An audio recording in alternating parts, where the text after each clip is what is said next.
We live on a small planet, in a small system, inside a sea of stars. But even that sea has edges, places we can no longer see, and beyond those edges, no one truly knows. Tonight, we begin a journey not toward an answer, but toward a question. How far does the universe go? Look up at the night sky. What you see is both infinite and finite all at once. The stars above us, countless as they may seem, are merely the beginning of a story that stretches beyond imagination. Every point of light represents a journey, a history, a possibility. Human beings have always looked up and wondered about our place among the stars. Ancient civilizations saw patterns and drew stories in the heavens. Medieval scholars debated whether the universe had walls.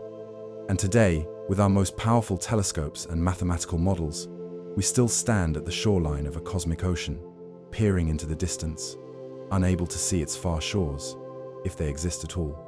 This question of distance, of boundary, of limit, is not merely scientific. It touches something deeper within us. The desire to know where things end is fundamental to how we understand our world. We measure our lives in beginnings and endings. We build walls and draw borders. We seek the edges of things to feel secure in knowing what lies within.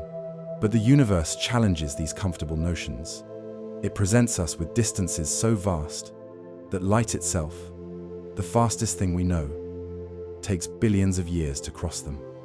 It offers us scales so immense that our minds struggle to comprehend them, and it poses the possibility that perhaps, after all, there is no end at all, only endless space stretching in all directions forever. As you lie there, listening, breathing softly, imagine yourself floating upward, away from Earth, beyond the familiar blue atmosphere. The air thins, the sky darkens, stars emerge, not as pinpricks, but as brilliant spheres of light, burning with ancient fire. Our sun becomes just one among many, then fades into the background as we drift further still. What does it mean to go far? Is it a measure of distance, of time, or something more profound?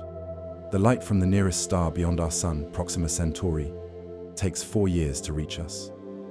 When we see it as it was 4 years ago. The bright star Sirius we see as it was 8 years past. The beautiful cluster of the Pleiades appears to us as it existed when human civilization was still young, over 400 years ago. And yet these are our cosmic neighbors, practically at our doorstep, compared to what lies beyond. Consider that the light from the Andromeda Galaxy, the nearest major galaxy to our own Milky Way, began its journey toward Earth 2.5 million years ago. When those photons started their voyage across the void, our human ancestors were just beginning to craft stone tools in the African savanna. That light traveled silently, relentlessly, through space while life on Earth evolved. Civilizations rose and fell, and humans eventually developed the telescopes needed to capture it. Is that far? By human standards, unimaginably so. And yet, in the grand scheme of the universe, Andromeda is our next-door neighbor. Tonight, we will venture much, much further. We will contemplate distances so vast that we must invent new languages just to describe them. We will confront the humbling realization that most of the universe may forever remain beyond our view. Not because our instruments are too weak, but because the very fabric of space and time places fundamental limits on what we can observe. The question of how far the universe goes has haunted human consciousness since we first looked up at the night sky. Ancient peoples imagined crystalline spheres encasing the world. Some believed the stars were holes punched in a great dome, allowing heavenly light to shine through. Others conceived of endless cycles of creation and destruction, universes breathing in and out like cosmic lungs. Today, our instruments reach farther than our ancestors could have dreamed. We detect radiation that has been traveling for nearly the entire history of the universe. We map structures spanning billions of light years. We measure the subtle echoes of the Big Bang itself, reverberating through space, nearly 14 billion years after it occurred. And still, we do not know how far it all goes. This uncertainty isn't failure. It's an invitation to wonder, to contemplate, to embrace the profound mystery that surrounds us on all sides. As you drift towards sleep, let this question expand within you. Let it carry you beyond the boundaries of everyday thought, beyond the limits of ordinary imagination. For we are made of the very same matter as the distant stars. The carbon in your cells, the oxygen in your breath, the iron in your blood, all were forged in stellar furnaces billions of years ago. We are not separate from this vast cosmos, but an intimate part of it. We are, the universe, becoming aware of itself, asking how far it extends, wondering about its own nature. So join me now as we set forth on this cosmic voyage. Let your mind expand with the universe itself and prepare to feel both infinitely small and infinitely connected to everything that exists. Our journey begins here, with a question without an end. How far does the universe go? Launched in 1977, took 12 years to reach Neptune, and has now left our solar system entirely, becoming the first human-made object to enter interstellar space. Beyond Neptune lies the Kuiper Belt, a vast region of small, icy bodies, including dwarf planets like Pluto. Discovered in 1930 and long considered the ninth planet, Pluto was reclassified as a dwarf planet in 2006, a decision that reflects our evolving understanding of the solar system's structure. When the New Horizons spacecraft flew past Pluto in 2015, it revealed a complex world with nitrogen ice plains, water ice mountains reaching 3,500 meters high, and a thin atmosphere that expands and contracts as Pluto's elliptical orbit carries it closer to and farther from the Sunday. Further still is the Oort Cloud, a spherical shell of icy objects thought to extend up to a light year from the Sunday, nearly a quarter of the way to the nearest star. These distant realms mark the outer boundaries of our solar system, the dominion of our star's gravitational influence. The Oort Cloud remains theoretical, as no spacecraft has yet reached its inner edge, but astronomers infer its existence from the orbits of long-period comets that occasionally plunge inward toward the Sunday from these remote regions. And yet, this entire system, as vast as it seems, is merely a point of light when viewed from the nearby stars. Our entire solar system could fit comfortably within the outermost layers of some of the largest stars we know. The red supergiant Betelgeuse, visible as the bright reddish star in the constellation Orion, has a radius approximately 700 times that of our Sunday. If Betelgeuse were placed at the center of our solar system, its outer layers would engulf the orbits of Mercury, Venus, Earth, Mars, and nearly reach Jupiter. Beyond our solar system lies interstellar space, the vast, nearly empty region between the stars. The nearest star system to our own, Alpha Centauri, consists of 3 stars orbiting each other. The smallest of these, Proxima Centauri, lies 4.24 light-years away, a distance of roughly 40 trillion kilometers. The fastest spacecraft humans have ever built would take nearly 80,000 years to reach this, our nearest stellar neighbor. Even this seemingly empty void between stars contains matter. Hydrogen and helium atoms float in the interstellar medium at densities of about 1 atom per cubic centimeter. Denser regions form nebulae, clouds of gas and dust where new stars are born.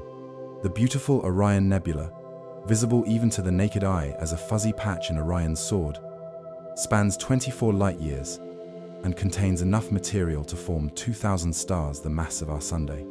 When we look at this stellar nursery, we see our own origins.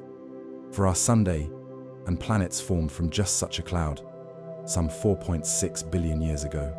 Our Sunday and these nearby stars are all part of the Milky Way, our home galaxy. A vast spiral structure spanning 100,000 light-years from edge to edge, containing between 100 billion and 400 billion stars.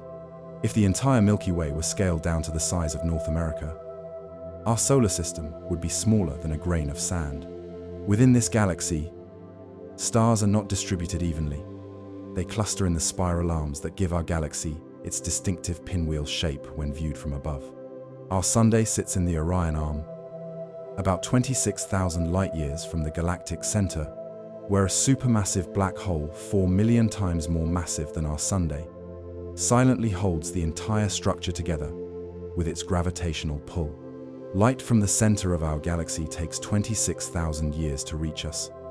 When the photons now arriving at Earth began their journey, humans were painting animals on cave walls and had not yet developed agriculture. We see the galactic center not as it is today, but as it was when our ancestors were still hunter-gatherers. The Milky Way does not exist in isolation. It's part of what astronomers call the local group, a collection of more than 50 galaxies bound together by gravity. The largest members of this group are the Milky Way and the Andromeda Galaxy, each surrounded by smaller satellite galaxies. Andromeda, at 2.5 million light-years away, is the most distant object visible to the naked human eye under ideal conditions. When you see it, you're looking across an almost incomprehensible gulf of space. And back in time, 2.5 million years. The local group, in turn, is part of the Virgo supercluster, an enormous collection of galaxies spanning 110 million light-years. And recent observations suggest that the Virgo supercluster is just one lobe of an even larger structure called Laniakea, Hawaiian for immense heaven, extending across 500 million light-years and containing 100,000 galaxies. At this scale, individual stars become invisible, and even galaxies appear as mere points of light. We begin to see the larger structure of the universe, a cosmic web of galaxy superclusters interspersed with vast, nearly empty voids. Filaments of galaxies stretch across hundreds of millions of light-years, tracing the invisible scaffolding of dark matter that makes up most of the universe's mass. This is the universe we know, the cosmos we've mapped and measured. From our single planet to structures spanning billions of light-years, we've used our instruments and our mathematics to reach out and touch the fabric of space itself. Human spacecraft have visited every planet in our solar system. Our radio signals have traveled over 100 light-years in all directions. Our telescopes have captured light from galaxies so distant that we see them as they were when the universe was young. And yet, this mapped and measured cosmos, vast beyond human comprehension, represents only a fraction of what exists. We stand not at the edge of the universe, but merely at the edge of the universe we can know. This is the universe we touch, the universe we orbit, but it is only the beginning, is very close to flat, having no overall curvature, but a slight positive curvature remains possible, allowing for a finite yet boundless cosmos. The expansion of space also creates a distinction between two types of distance in astronomy. The comoving distance between objects remains fixed as the universe expands, measuring their separation with expansion factored out. The proper distance, in contrast, measures the actual physical separation at a specific moment, growing larger as the universe expands. Both measurements are valid, but they answer different questions about cosmic relationships. Cosmic expansion reveals itself most dramatically through a phenomenon called peculiar velocity.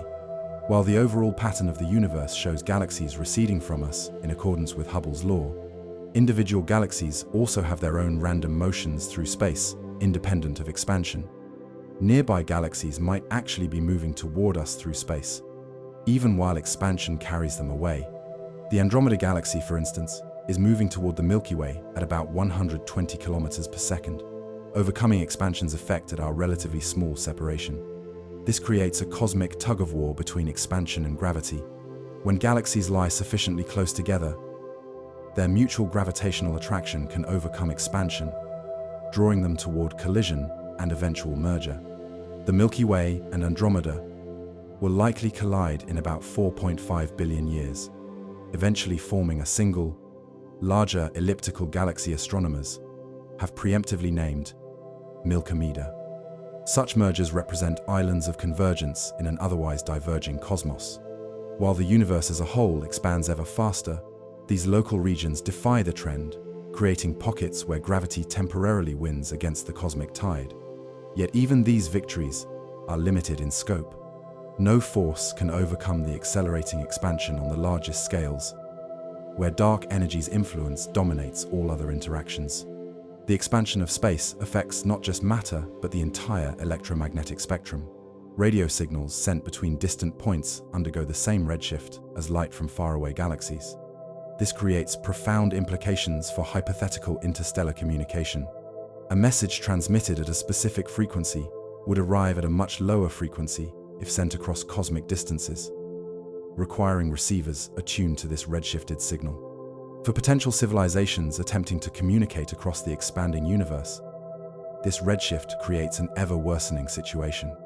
As expansion accelerates, signals must cross greater proper distances to reach their destinations, while simultaneously experiencing more severe redshifting. Eventually, signals from beyond the cosmic event horizon become stretched to infinite wavelength, never reaching their intended recipients no matter how powerful the initial transmission.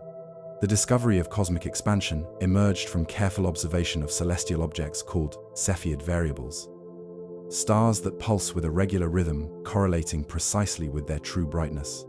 By measuring a Cepheid's apparent brightness and comparing it to its known true brightness, derived from its pulsation period, astronomers can calculate its distance.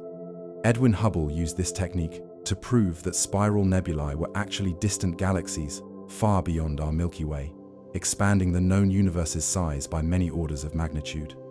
Hubble then noticed that these galaxies' spectra showed systematic shifts toward redder wavelengths, proportional to their distances. This relationship, now called Hubble's law, provided the first empirical evidence for an expanding universe. Yet Hubble himself remained cautious about interpreting his findings as actual expansion, referring instead to apparent velocities and considering other possible explanations for the redshift pattern. It was Belgian priest and physicist Georges Lemaitre who first theoretically derived that an expanding universe follows naturally from Einstein's equations of general relativity. Einstein initially rejected this conclusion, adding a cosmological constant to his equations to maintain a static universe, in keeping with the scientific consensus of his time. After Hubble's observations confirmed expansion, Einstein called the cosmological constant his greatest blunder for hindering his prediction of cosmic expansion before observational evidence emerged. Ironically, modern measurements of accelerating expansion have resurrected the cosmological constant in a new form, now representing dark energy driving this acceleration rather than counterbalancing expansion, as Einstein initially intended. This remarkable scientific reversal highlights how our understanding of cosmic expansion has evolved through continued observation and theoretical development. Reflecting on cosmic expansion often evokes a sense of isolation or cosmic loneliness. The universe appears to be driving itself apart, separating all unbound structures with ever-increasing emptiness. Yet this same expansion was essential for our existence. Had the universe expanded too quickly after the Big Bang, matter would have dispersed before gravity could form galaxies and stars. Had it expanded too slowly, everything would have recollapsed before planets could form and life could emerge. The expansion rate we observe, delicately balanced between these extremes, created conditions where complexity could arise. In this sense, expansion isn't separating us from the cosmos, but rather created the very possibility of our existence. We are not victims of cosmic expansion, but its products, complex structures that could only emerge in a universe expanding at just the right rate. As you contemplate these vast scales of space and time, consider that the atoms in your body were once packed into a volume smaller than a proton during the earliest moments after the Big Bang. The expanding universe carried these particles outward, eventually allowing them to cool enough to form hydrogen and helium atoms. These primordial elements gathered in gas clouds that collapsed to form the first stars, which forged heavier elements in their cores. When these stars exploded as supernovae, they scattered these newly created elements across space. These atoms drifted through the expanding cosmos for billions of years, before some tiny fraction of them coalesced into our solar system, our planet, and eventually into the complex biological structures that make up your body and brain. You are not separate from cosmic expansion, but intimately connected to it. The rhythmic expansion and contraction of your lungs, drawing oxygen produced by plants, echoes the greater rhythm of the expanding cosmos. You exist because the universe expanded, because space stretched at precisely the rate needed to allow complexity to emerge. Our journey begins right here, where you are now. Lying still, perhaps with eyes closed, you exist at a specific point in space and time. Your body, composed of roughly 7 billion atoms, occupies a tiny fraction of Earth's surface. And Earth itself, this blue-green jewel with its thin atmosphere and swirling clouds, circles an average star in the suburbs of an ordinary galaxy. Let us start from this familiar ground and travel outward, step by measured step. Earth, a sphere roughly 12,700 kilometers across, a place of oceans and continents, mountains and valleys, forests and deserts, home to millions of species, billions of humans, and countless individual stories. From the deepest ocean trenches to the highest mountain peaks, Earth spans just under 20 kilometers in vertical range, a paper-thin film of habitability wrapped around a rocky sphere. The air you breathe now, this invisible mixture of nitrogen and oxygen, extends only a few kilometers upward before thinning into the vacuum of space. Our atmosphere, seen from orbit, appears as delicate as the mist above a morning lake. Through this translucent veil, life on Earth receives the light and warmth of our star, filtered and softened, allowing the miracle of photosynthesis, of liquid water, of weather and climate, and all the dynamic systems that make our planet unlike any other we've discovered. Above us circles the Moon, our constant companion. At an average distance of 384,000 kilometers, light crosses the gap between Earth and Moon in just over 1 second. When Apollo astronauts journeyed there in the late 1960s and early 1970s, they became the most distant human travelers in history, a record that still stands today. Their radio signals took 1.5 seconds to reach Earth. Looking back, they saw our planet as a fragile blue marble hanging in the blackness of space. Astronaut Jim Lovell, seeing Earth from lunar orbit during Apollo 8, remarked, "The vast loneliness is awe-inspiring, and it makes you realize just what you have back there on Earth." From that distance, human borders vanish. The conflicts that seem so important on Earth's surface fade into insignificance. All that remains visible is a unified world, suspended in emptiness, radiantly alive compared to the barren lunar landscape below. Further out orbits our Sunday, a giant ball of incandescent plasma, a natural fusion reactor converting hydrogen to helium, releasing the energy that makes life on Earth possible. The Sunday measures 1.4 million kilometers across, large enough to fit 1,300,000 Earths inside its volume. Light takes 8 minutes and 20 seconds to reach us from the sun's surface. The warmth you feel on your skin on a sunny day is energy that left the sun's surface while you were doing something else entirely, just a few minutes before. Within the sun's core, temperatures reach 15 million degrees Celsius, pressures exceed 250 billion atmospheres, and hydrogen nuclei slam together with enough force to overcome their natural electromagnetic repulsion, fusing to form helium and releasing extraordinary amounts of energy in the process. Every second, the Sunday converts 600 million tons of hydrogen into helium, releasing energy equivalent to 92 billion megatons of TNT. And it has been doing this steadily and reliably for nearly 5 billion years, with enough fuel to continue for another 5 billion years to come. Surrounding our star are the planets, each in its own distinctive orbit. Mercury, Venus, Earth, and Mars make up the inner, rocky planets. Beyond them lie the gas giants, Jupiter, Saturn, Uranus, and Neptune. From the smallest, Mercury, to the largest, Jupiter, they range in size and composition, yet all follow the same fundamental laws of physics, tracing elliptical paths around our star. Mercury, scorched and cratered, orbits closest to the Sunday, completing a journey around our star in just 88 Earth days.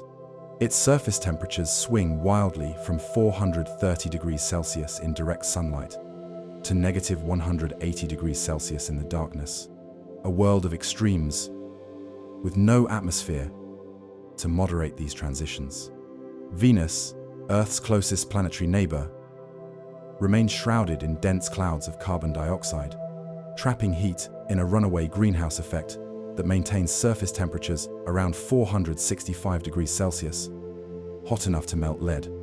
This hellish world, similar in size to Earth, offers a sobering glimpse of what happens when climate systems are pushed beyond their tipping points. Mars, the red planet, beckons with its rusty landscape, ancient river valleys, and polar ice caps. Spacecraft have revealed a world that once hosted flowing water, perhaps even oceans, but now remains cold and arid, its thin atmosphere unable to retain the warmth and moisture needed for liquid water to persist on its surface. Beyond Mars lies the asteroid belt, a region populated by millions of rocky bodies. From dust-sized particles to dwarf planet Ceres, 440 kilometers in diameter. These are not, as science fiction often portrays, densely packed obstacles requiring skillful navigation. The average distance between asteroids spans millions of kilometers. A spacecraft passing through the asteroid belt would be highly unlikely to even see an asteroid, let alone collide with one. Jupiter, the fifth planet from the Sun, and most massive in our solar system, contains more than twice the mass of all other planets combined. This gas giant, composed primarily of hydrogen and helium, generates enormous magnetic fields and features the Great Red Spot, a storm system large enough to engulf Earth that has persisted for at least 400 years. Jupiter's four largest moons, discovered by Galileo in 1610, include Europa, an ice-covered world with a subsurface ocean that may harbor conditions suitable for life. Saturn, with its magnificent rings extending up to 280,000 kilometers from the planet's center, yet only tens of meters thick in places, represents one of the most beautiful sights in our solar system. These rings consist of countless ice particles, from microscopic dust to house-sized chunks, each orbiting the planet like a miniature moon, reflecting sunlight to create the distinctive bands we observe through telescopes. Uranus and Neptune, the ice giants, orbit at the outer reaches of our planetary system. Uranus rotates on its side, likely the result of a massive collision early in its history, while Neptune hosts the fastest winds in the solar system, reaching speeds of 2,160 kilometers per hour. Both planets appear as pale blue disks through telescopes, their coloration caused by methane in their atmospheres absorbing red light and reflecting blue. The outermost major planet, Neptune, orbits at a distance of 4.5 billion kilometers from the Sun. Light takes over 4 hours to cross this gulf. The Voyager spacecraft, as we venture beyond our local cosmic neighborhood, we encounter a fundamental concept that shapes our understanding of the universe's extent. The observable universe. This spherical region contains everything we can potentially see from Earth, defined not by physical boundaries, but by the finite speed of light and the age of the cosmos itself. Light, traveling at 299,792 kilometers per second, seems instantaneous in everyday life. You flip a switch, and the room illuminates immediately. Yet on cosmic scales, light's journey becomes a measurable, significant passage of time. When you gaze at the moon, you see it as it was 1.25 seconds ago. The Sunday appears to us as it was 8 minutes and 20 seconds in the past. The beautiful binary star system of Alboreo shows us light that departed from its source 380 years ago. This delay between emission and observation creates what astronomers call look-back time, a fundamental feature of astronomical observation that transforms our telescopes into time machines. When the Hubble Space Telescope captures the light from galaxy GNZ11, we're seeing that galaxy as it appeared 13.4 billion years ago, just 400 million years after the Big Bang itself. Photons that began their journey when the universe was only 3% of its current age are only now reaching our detectors. What defines the limits of the observable universe? Two factors establish this boundary. First, the universe has a finite age, approximately 13.8 billion years since the Big Bang. Second, space itself has been expanding throughout cosmic history. These combined factors mean that the observable universe extends roughly 46 billion light-years in every direction from Earth. This figure might seem contradictory. How can we observe objects farther than 13.8 billion light-years away if the universe is only 13.8 billion years old? The answer lies in cosmic expansion.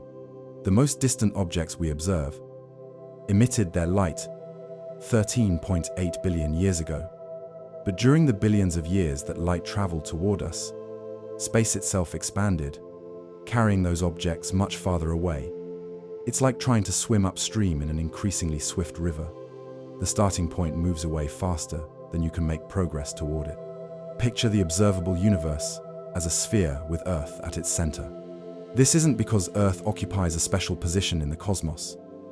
Every observer throughout the universe would perceive their own unique observable sphere, with themselves at the center. These spheres overlap but are not identical, as different observers can see different regions of the overall universe. Within our observable sphere lies an estimated 2 trillion galaxies, each containing billions of stars. If we consider the average galaxy contains 100 billion stars, and each star hosts an average of 1 planet, the observable universe might contain roughly 200 sextillion planets. That's 2, followed by 23 zeros. And yet, vast as this number is, it represents only the planets within our cosmic horizon, a tiny fraction of what may exist beyond. The edge of the observable universe appears to us as the cosmic microwave background radiation, the afterglow of the Big Bang itself. This faint radiation permeates all of space, coming from every direction, and represents the oldest light we can possibly detect. When we observe this background, we're seeing the universe as it was just 380,000 years after the Big Bang, when it finally cooled enough for light to travel freely through space. Before this time, the universe was opaque, a hot, dense plasma where photons couldn't travel far before being scattered by free electrons. This fog of charged particles prevented light from propagating across space. As the expanding universe cooled, protons and electrons combined to form neutral hydrogen atoms, allowing light to stream freely for the first time. This radiation has been traveling ever since, stretched by cosmic expansion from visible light to microwave wavelengths. The cosmic microwave background appears remarkably uniform at first glance, with a temperature of 2.7 Kelvin throughout the sky. But sensitive instruments reveal tiny temperature fluctuations, slightly hotter and cooler regions that differ by just 1 part in 100,000. These minute variations represent the seeds of all cosmic structure, the regions that would eventually become galaxy clusters, galaxies, stars, planets, and ultimately, observers like ourselves. When we map these variations, we see the infant universe laid bare, the earliest structure we can observe. These patterns tell us about the universe's geometry, composition, and evolution. They reveal that ordinary matter, the stuff of stars, planets, and living things, makes up just 5% of the cosmos. The remaining 95% consists of dark matter and dark energy, mysterious components that shape cosmic evolution but remain largely beyond our understanding.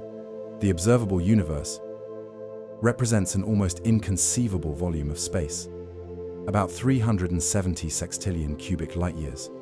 If the Milky Way galaxy were the size of a grain of sand, the observable universe would be larger than the Earth. Yet astronomers believe this vast region is merely a small fraction of what exists beyond our cosmic horizon. As we observe distant galaxies, we notice something remarkable. The farther away a galaxy appears, the faster it seems to be moving away from us. This relationship, known as Hubble's law, reveals the universe's expansion rate. Current measurements indicate that galaxies 1 megaparsec, about 3.3 million light-years away, recede at about 72 kilometers per second. Galaxies twice as distant recede twice as fast, and so on. This expansion rate leads to a critical boundary within the observable universe called the cosmic event horizon. Galaxies beyond this boundary, about 16 billion light-years away, recede faster than the speed of light due to cosmic expansion. This doesn't violate relativity because space itself is expanding, not objects moving through space. The cosmic event horizon represents a point of no return. Light emitted today from galaxies beyond this boundary will never reach us, no matter how long we wait. The expansion of space stretches the light's wavelength indefinitely, preventing it from ever arriving at our telescopes. Similarly, we can never influence events beyond this horizon, as our signals can never reach them. What's particularly fascinating is that we can currently observe galaxies that now lie beyond our cosmic event horizon. We see them as they were billions of years ago, when they were closer and their light could still reach us. But any light they emit today will never arrive here. They've effectively disappeared from our cosmic future, though their past remains visible to us. This creates a distinction between what astronomers call the past light cone and the future light cone. The past light cone contains everything we can currently observe, objects whose light has had enough time to reach us since the beginning of the universe. The future light cone contains everything we could potentially influence, regions where signals we send today might eventually arrive. As the universe continues expanding, ever more galaxies slip beyond our future light cone, becoming permanently disconnected from our causal influence. In the distant future, observers will see an increasingly empty cosmos as galaxies beyond the local group accelerate beyond the cosmic horizon, their light too redshifted to detect. The boundary of the observable universe isn't fixed, it grows with time. As the universe ages, light from increasingly distant regions has time to reach us. Each day, our observable sphere expands by one light day in radius, incorporating new regions previously hidden beyond our cosmic horizon. However, this process competes with cosmic expansion. While our observable universe grows in absolute terms, we actually see fewer galaxies over time, not more. Distant galaxies recede beyond our view faster than new regions become observable. In the far future, civilizations will observe a much emptier universe than we do today, with only local galaxy clusters visible in their night sky. When we peer toward the edge of the observable universe, we look back to when the cosmos was young and galaxies were just beginning to form. The James Webb Space Telescope, designed to detect infrared light from the earliest galaxies, allows us to witness cosmic dawn, the emergence of the first luminous objects after the dark ages that followed the release of the cosmic microwave background. These early galaxies appear strikingly different from those nearby. They're smaller, more irregular, and forming stars at prodigious rates. We're witnessing galaxy evolution in real time, seeing how these cosmic structures mature from chaotic assemblages of gas and stars into the ordered spiral and elliptical forms that populate the nearby universe. Light's finite speed means we can never observe the universe as it is now, in a cosmic sense.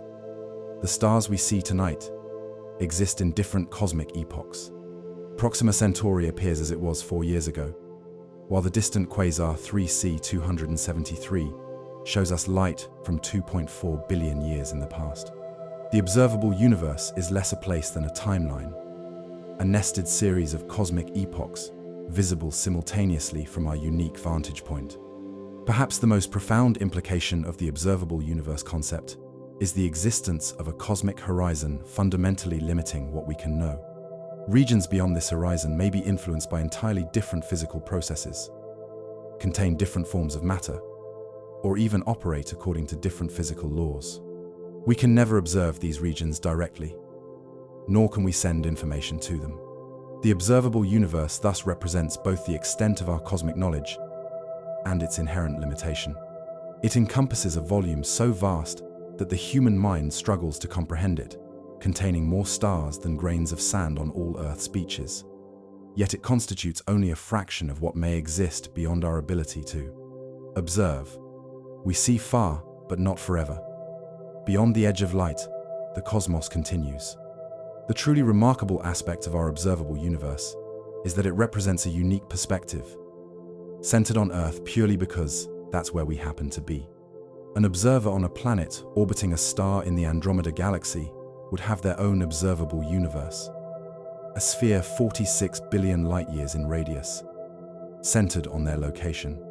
Their cosmic bubble would overlap significantly with ours, but would include regions of space forever hidden from us, while missing portions of what we can see. This realization democratizes our cosmic perspective. Earth occupies no special physical position in the universe. We're not at the center of everything, merely at the center of everything we can observe. The cosmos has no preferred vantage point, no objective middle. Each location has its own unique window onto the universe. Within our observable universe, astronomers have mapped remarkable large-scale structures that hint at the universe's earliest moments. Galaxy surveys reveal an intricate cosmic web, filaments of galaxies stretching hundreds of millions of light-years, surrounding vast cosmic voids where few galaxies reside. The largest structures yet discovered include the Hercules Corona Borealis Great Wall, spanning up to 10 billion light-years, and the Sloan Great Wall, extending 400 million light-years. These immense structures challenge our understanding of cosmic evolution. Computer simulations suggest the universe shouldn't have had time to form such enormous features given the age of the cosmos. Their existence may indicate something fundamental about the earliest moments after the Big Bang, when quantum fluctuations in the infant universe were stretched to cosmic scales by a period of rapid expansion called inflation. Inflation theory proposes that the observable universe expanded from a region smaller than a proton to macroscopic size in just a fraction of a second after the Big Bang. This process would have stretched quantum-scale fluctuations into the seeds of cosmic structure we observe today. Remarkably, the patterns we see in the cosmic microwave background match precisely what inflation predicts, providing strong evidence for this extraordinary moment in cosmic history. One of the most fascinating implications of inflation is that our observable universe may be an infinitesimal fraction of the entire cosmos. Most inflationary models suggest the universe extends far beyond what we can see, potentially infinitely, with our observable region being just one bubble in a vastly larger structure. As we map the observable universe, astronomers have discovered peculiar features that hint at connections to what lies beyond. The cold spot in the cosmic microwave background, a region slightly cooler than its surroundings, may represent the gravitational influence of a massive structure outside our observable universe. Similarly, unexpected alignments in the cosmic microwave background patterns, sometimes called the axis of evil, suggest our observable universe might not be as isotropic, the same in all directions, as cosmological models predict. These anomalies remain controversial, and many could be statistical flukes rather than genuine cosmic features. But they remind us that the observable universe has edges, not physical boundaries, but limits to our knowledge. We observe the cosmos through a finite window, catching glimpses of a potentially much larger reality beyond. The concept of the observable universe also raises profound questions about the nature of reality and knowledge. Are regions beyond our cosmic horizon real in any meaningful sense? If events in those regions can never affect us, and we can never observe or influence them, in what way do they exist for us? These questions blur the line between cosmology and philosophy, between physics and metaphysics. Some philosophers argue that only the observable universe truly exists in a meaningful way, that reality requires the possibility of causal connection. Others maintain that regions beyond our cosmic horizon exist just as concretely as those within it, even if we can never interact with them. This debate echoes ancient philosophical questions about whether a falling tree makes a sound if no one is present to hear it. The observable universe contains an estimated 100 billion galaxies visible to current telescope technology. With the advent of more powerful instruments like the James Webb Space Telescope, this number may grow to 2 trillion or more. Each galaxy contains billions or trillions of stars. The Milky Way alone hosts at least 100 billion, and perhaps as many as 400 billion stellar systems. Around these stars orbit countless planets. Astronomical surveys suggest most stars host planetary systems, with an average of at least one planet per star. Rocky, potentially habitable planets may orbit up to 20% of Sun-like stars. Multiplying these figures suggests the observable universe contains more planets than there are grains of sand on all of Earth's beaches. At least 1 sextillion, 1 billion trillion, and perhaps much more. The sheer scale of these numbers transforms how we view our place in the cosmos. Earth can no longer be considered unique or central. It is one planet among an almost unimaginable multitude. Our Sun is an ordinary star in an ordinary galaxy, one among trillions. Even our observable universe may be a tiny fraction of what exists. Yet despite this vastness, the observable universe shows remarkable uniformity on the largest scales. The distribution of galaxies, the cosmic microwave background temperature, and the laws of physics appear consistent throughout the observable cosmos. This uniformity, called the cosmological principle, forms the foundation of modern cosmology. It suggests that while our location isn't special, we can nonetheless draw universal conclusions from our local observations. The age of the observable universe, 13.8 billion years, represents another limit to our cosmic knowledge. We cannot directly observe the Big Bang itself, as the universe was opaque to light for its first 380,000 years. The earliest direct observation we can make is of the cosmic microwave background, emitted when the universe had already existed for almost 400,000 years. What came before the Big Bang? This question may be meaningless within our current understanding of physics. Time itself may have begun with the Big Bang, making before a concept without application.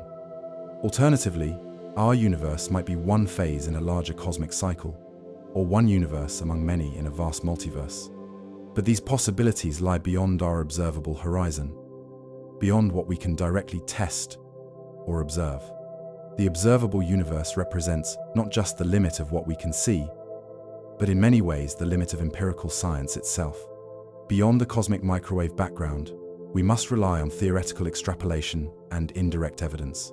Beyond the observable horizon, we enter the realm of speculation, albeit speculation constrained by our best physical models. In a universe vast beyond comprehension, filled with more galaxies than human beings who have ever lived, the observable universe reminds us that our knowledge has boundaries. We see far, but our vision is finite. We understand much, but our understanding is incomplete. The cosmos extends beyond our horizon in ways we may never fully comprehend. As you drift through this mental journey, imagine the photons currently streaming toward Earth from the edge of the observable universe. They've traveled for nearly the entire history of the cosmos, through intergalactic space, past countless galaxies, never interacting with matter until they perhaps reach a detector on an orbiting telescope, or possibly your own retina as you gaze at the night sky. These messengers from the distant past connect us directly to the edges of the observable cosmos. When we gaze upward at the night sky, we're not merely looking across vast distances, but also backward through time. The stunning reality of astronomy is that we never see the universe as it is now, but always as it was. This fundamental connection between space and time shapes everything we understand about cosmic scales and boundaries. The concept of look-back time emerges directly from the finite speed of light. Despite being the fastest thing in the universe, light requires time to travel from source to observer. When sunlight warms your face on a clear afternoon, you're feeling energy that left the sun's surface 8 minutes and 20 seconds earlier. The moon appears to us as it was 1.3 seconds ago. Mars, at its closest approach, shows its face from several minutes in the past. These delays seem negligible in our local cosmic environment, but as we extend our gaze further, look-back time becomes increasingly significant. The bright star Sirius shines with light that began its journey 8.6 years ago. The stunning Pleiades cluster appears to us as it existed when your great-grandparents might have been alive, roughly 450 years in the past.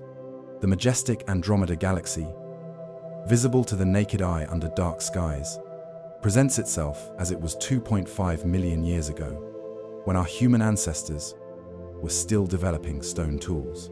Consider what this means for our understanding of the cosmos.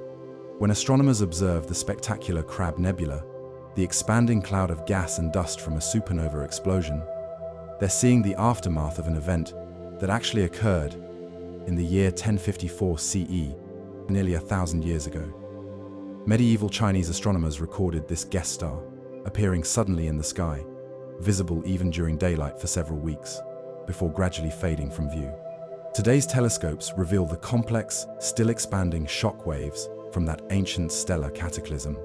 The most distant galaxies we can observe appear to us as they were more than 13 billion years ago, when the universe was less than 1 billion years old. These ancient systems look nothing like modern galaxies, instead showing chaotic, irregular structures undergoing frenzied star formation. We're witnessing cosmic evolution directly, seeing how galaxies mature from turbulent adolescence to ordered adulthood. This look-back effect creates a peculiar reality for astronomers.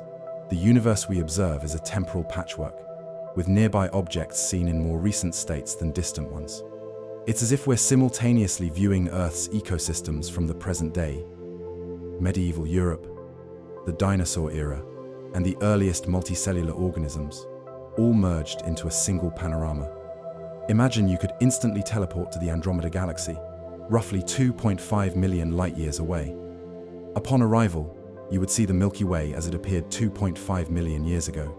If aliens in Andromeda are observing Earth today with powerful telescopes, they're not seeing modern human civilization, but rather early hominids just beginning to use stone tools. Our earliest radio broadcasts have traveled less than 100 light-years from Earth, so to distant observers, our planet still appears silent and technologically primitive. This cosmic look-back effect becomes even more profound when we consider objects approaching the edge of our observable universe. The most distant currently known galaxy, HD1, appears to us as it existed just 330 million years after the Big Bang, when the universe was only 2% of its current age. The light from this ancient system has traveled for 13.5 billion years to reach our telescopes, during which time the universe itself has continued aging and evolving.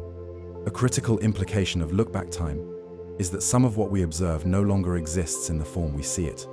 Many of the stars visible in our night sky have already reached the ends of their lives, perhaps exploding as supernovae or fading into white dwarfs. Distant quasars, powered by matter falling into supermassive black holes at the centers of young galaxies, have likely burned through their fuel supply billions of years ago and now lie dormant. We see these cosmic phantoms not as they are, but as they were. Profound as these considerations are, look-back time reveals something even more fundamental about the nature of our universe: the concept of cosmic horizons. These are not physical boundaries, but rather limits to what we can potentially observe or influence, imposed by the expansion of space itself and the finite age of the cosmos. The most fundamental of these boundaries is the particle horizon, which encompasses all regions of space that could have sent light or other signals that have reached us by now. This horizon defines the observable universe, currently extending about 46 billion light-years in all directions, despite the universe being only 13.8 billion years old. This apparent contradiction arises because space itself has expanded during the time light has been traveling toward us. To understand this, imagine placing dots on an inflating balloon.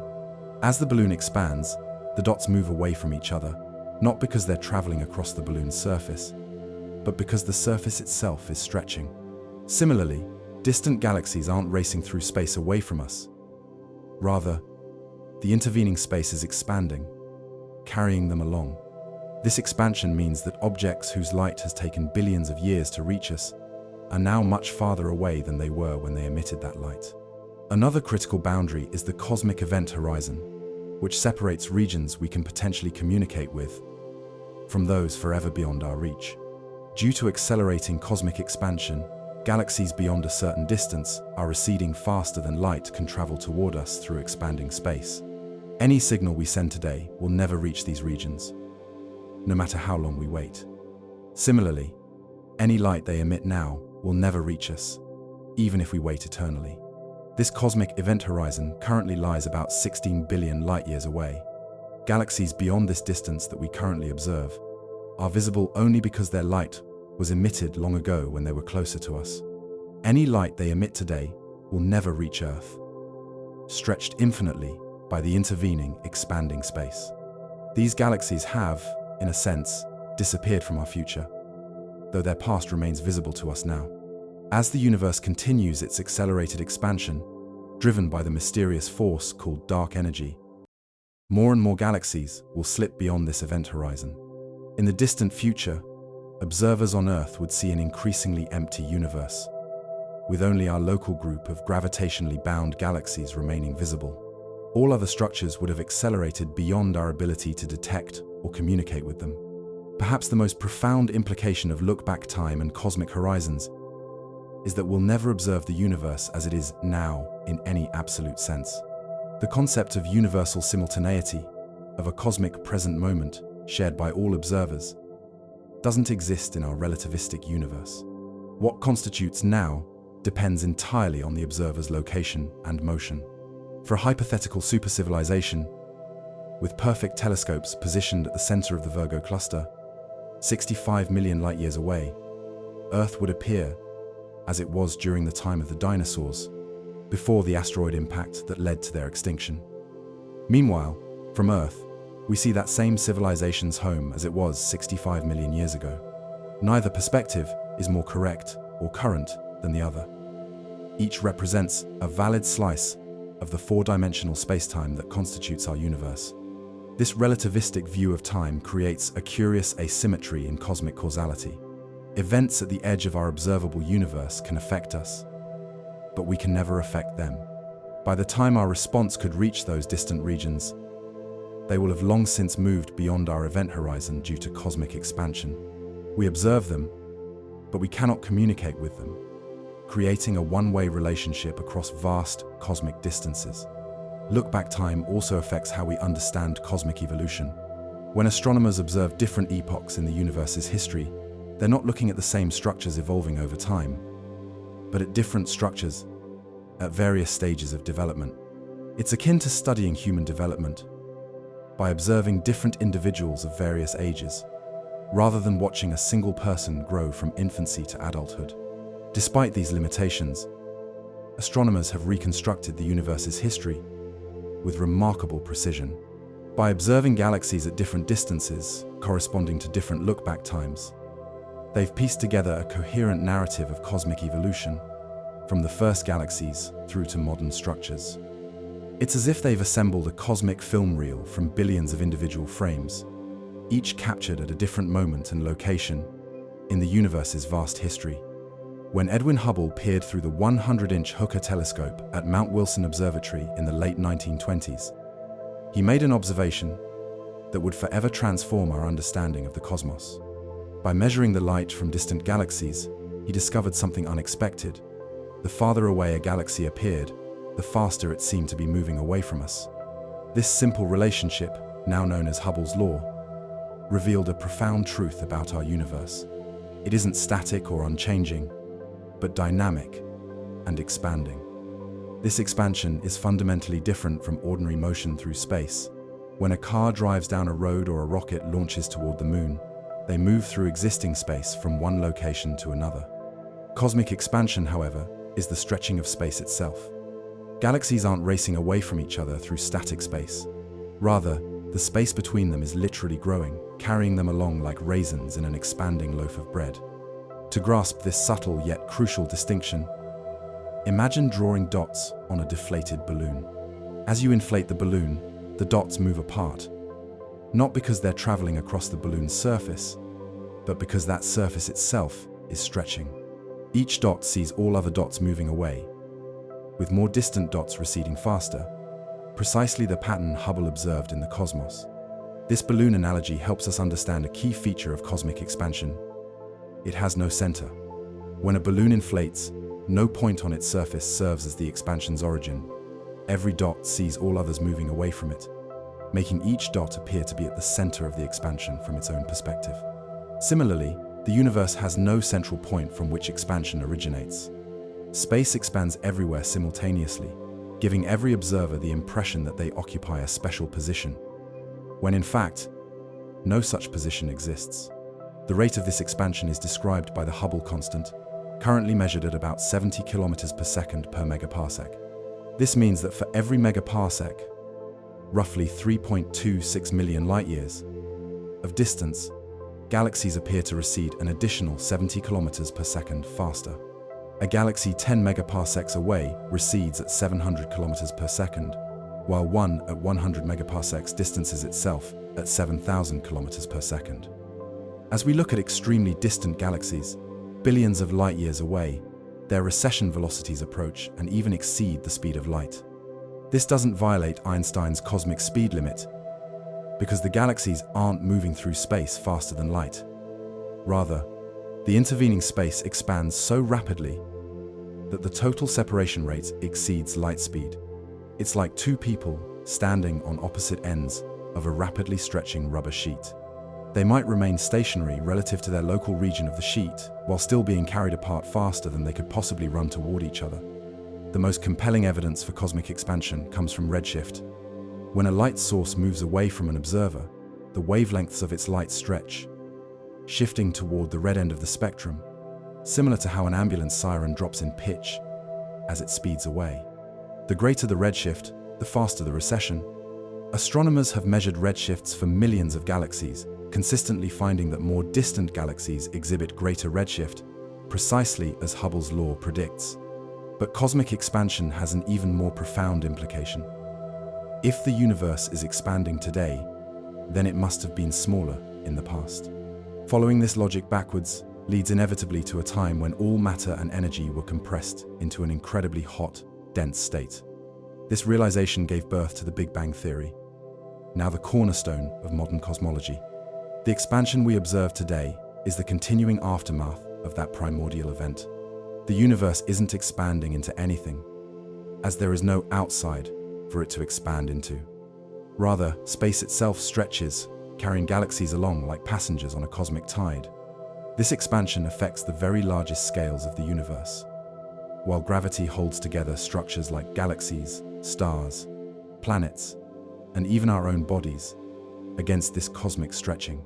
For most of cosmic history, expansion proceeded at a decelerating rate, slowed by the gravitational attraction of all matter pulling inward against the outward momentum of the Big Bang. Astronomers long debated whether this deceleration would eventually halt expansion altogether, leading to a big crunch where the universe collapses back upon itself, or whether expansion would continue forever at an ever-diminishing rate. In the late 1990s, however, careful measurements of distant supernovae revealed something astonishing. The universe's expansion isn't slowing down as expected. Instead, it's accelerating, stretching apart at an ever-increasing rate. This discovery, which earned the 2011 Nobel Prize in Physics, forced cosmologists to posit the existence of dark energy, a mysterious repulsive force that works against gravity to drive this acceleration. Dark energy remains one of science's greatest mysteries. It appears to be a property of space itself, with each cubic meter of vacuum containing a small but constant amount of this enigmatic energy. As the universe expands, creating more space, the total amount of dark energy increases, accelerating the expansion still further. This creates a cosmic feedback loop with profound implications for our universe's ultimate fate. This accelerating expansion leads to one of the most mind-bending consequences in all of cosmology: the existence of a cosmic event horizon. As space stretches ever faster between distant galaxies, it creates regions that recede so rapidly that light emitted today can never reach us, no matter how long we wait. Similarly, any signal we send now will never reach those galaxies. They have effectively disappeared from our future, though their past remains visible to us now. The cosmic event horizon currently lies about 16 billion light-years away. Galaxies beyond this distance that we see today are visible only because they emitted their light long ago when they were closer to us. Any light they emit today will never reach Earth, as the intervening space expands too rapidly for the light to make headway against it. It's like trying to swim upstream in a river flowing faster than you can swim. No matter how long you persist, you'll never reach your destination. Consider what this means. The observable universe contains roughly 2 trillion galaxies. But as cosmic expansion accelerates, driven by dark energy, more and more of these galaxies will slip beyond our event horizon. In the far future, perhaps 100 billion years from now, observers on Earth would see only our local group of gravitationally bound galaxies. All other structures would have accelerated beyond our cosmic horizon, permanently unreachable and unobservable. This acceleration transforms our universe's long-term future. Rather than galaxies gradually slowing their recession and perhaps someday reuniting, they instead race away ever faster, creating an increasingly empty cosmos. The distant future holds not a fiery big crunch, but a big freeze, or heat death. As galaxies become isolated islands in an otherwise empty sea of ever-diluting radiation, the expansion of space affects not just the distribution of matter, but the nature of light itself. As photons travel through expanding space, their wavelengths stretch proportionally with the universe's growth. This cosmic redshift means that radiation initially emitted as high-energy gamma rays or ultraviolet light eventually shifts into visible light, then infrared, microwaves, and finally long-wavelength radio waves barely detectable above absolute zero. The most dramatic example of this process is the cosmic microwave background radiation, the afterglow of the Big Bang itself. Initially released as brilliantly hot, visible, and ultraviolet light when the universe was just 380,000 years old, this radiation has had its wavelength stretched by a factor of about 1,100 as the universe expanded. Today we detect it as faint microwave radiation with a temperature of just 2.7 Kelvin, nearly at absolute zero. This same stretching happens to all light traveling across cosmic distances. The beautiful spiral arms we observe in distant galaxies appear redder than they actually are. Their blue star-forming regions shifted toward longer wavelengths by cosmic expansion. The most distant galaxies can only be detected in infrared light, their visible and ultraviolet emissions having stretched beyond our optical telescopes' capabilities. Expansion also creates a curious effect called the redshift desert, a range of distances where galaxies become particularly difficult to observe because their most recognizable spectral features shift into wavelength regions plagued by atmospheric absorption or bright atmospheric emission. Galaxies at redshifts between 1.5 and 2.5 often fall into this observational gap, creating a partial blind spot in our cosmic survey. For galaxies beyond a redshift of about 1.5, expansion so significantly stretches their light that time appears to run in slow motion. A process that takes 1 year in the galaxy appears to us to take 2.5 years or more. This temporal stretching means we observe high redshift galaxies evolving in seeming slow motion, their stars appearing to form and explode more slowly than in nearby galaxies. The expansion of space also affects gravitational waves, ripples in spacetime produced by violent cosmic events, like merging black holes. As these waves propagate through expanding space, their wavelengths stretch and their amplitudes diminish, analogous to the redshifting of light. This makes extremely distant gravitational wave sources increasingly difficult to detect, as expansion carries them farther away. Perhaps most profoundly, cosmic expansion shapes the very destiny of our universe. If dark energy maintains its current properties, expansion will continue accelerating forever. Over incredibly long timescales, this relentless stretching will pull apart galaxies, then solar systems, then planets, and ultimately, even atoms themselves. This scenario, called the Big Rip, would occur roughly 100 billion years in the future if dark energy strengthens over time, though current observations suggest a less dramatic fate. More likely, the universe will expand eternally at an ever-increasing rate, gradually cooling as stars exhaust their fuel and galaxies fade.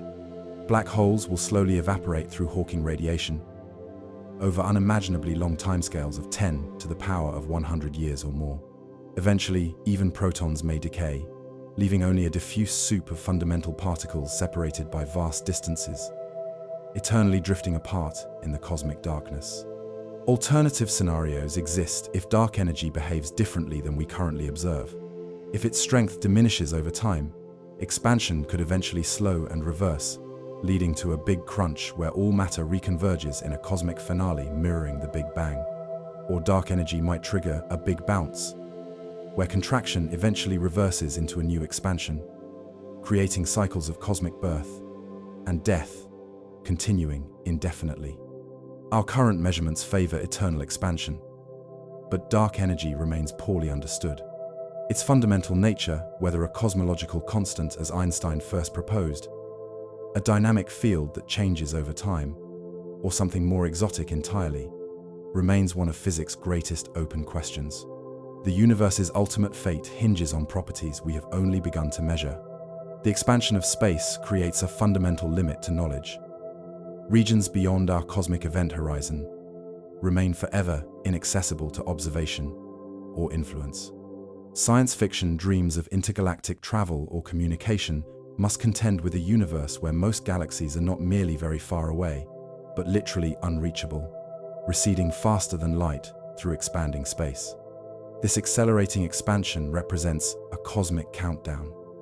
Every day that passes, more of the universe slips beyond our future light cone, becoming permanently inaccessible. The observable universe of the far future will be vastly smaller than what we can see today. Future civilizations will have access to less and less of the cosmos, eventually seeing only their local galaxy group against an otherwise empty sky. For observers in the distant future, evidence for the Big Bang and cosmic evolution might become increasingly obscure. The cosmic microwave background will redshift to wavelengths too long to detect easily. Distant galaxies will vanish beyond the cosmic horizon. The expanding, accelerating universe we observe today would become undetectable, leading perhaps to very different cosmological theories than those we now develop. This aspect of expansion creates a kind of temporal provincialism. We exist in the only era when the evidence for the Big Bang remains readily observable. We occupy a unique moment when we can still see most of the universe's history written across the sky.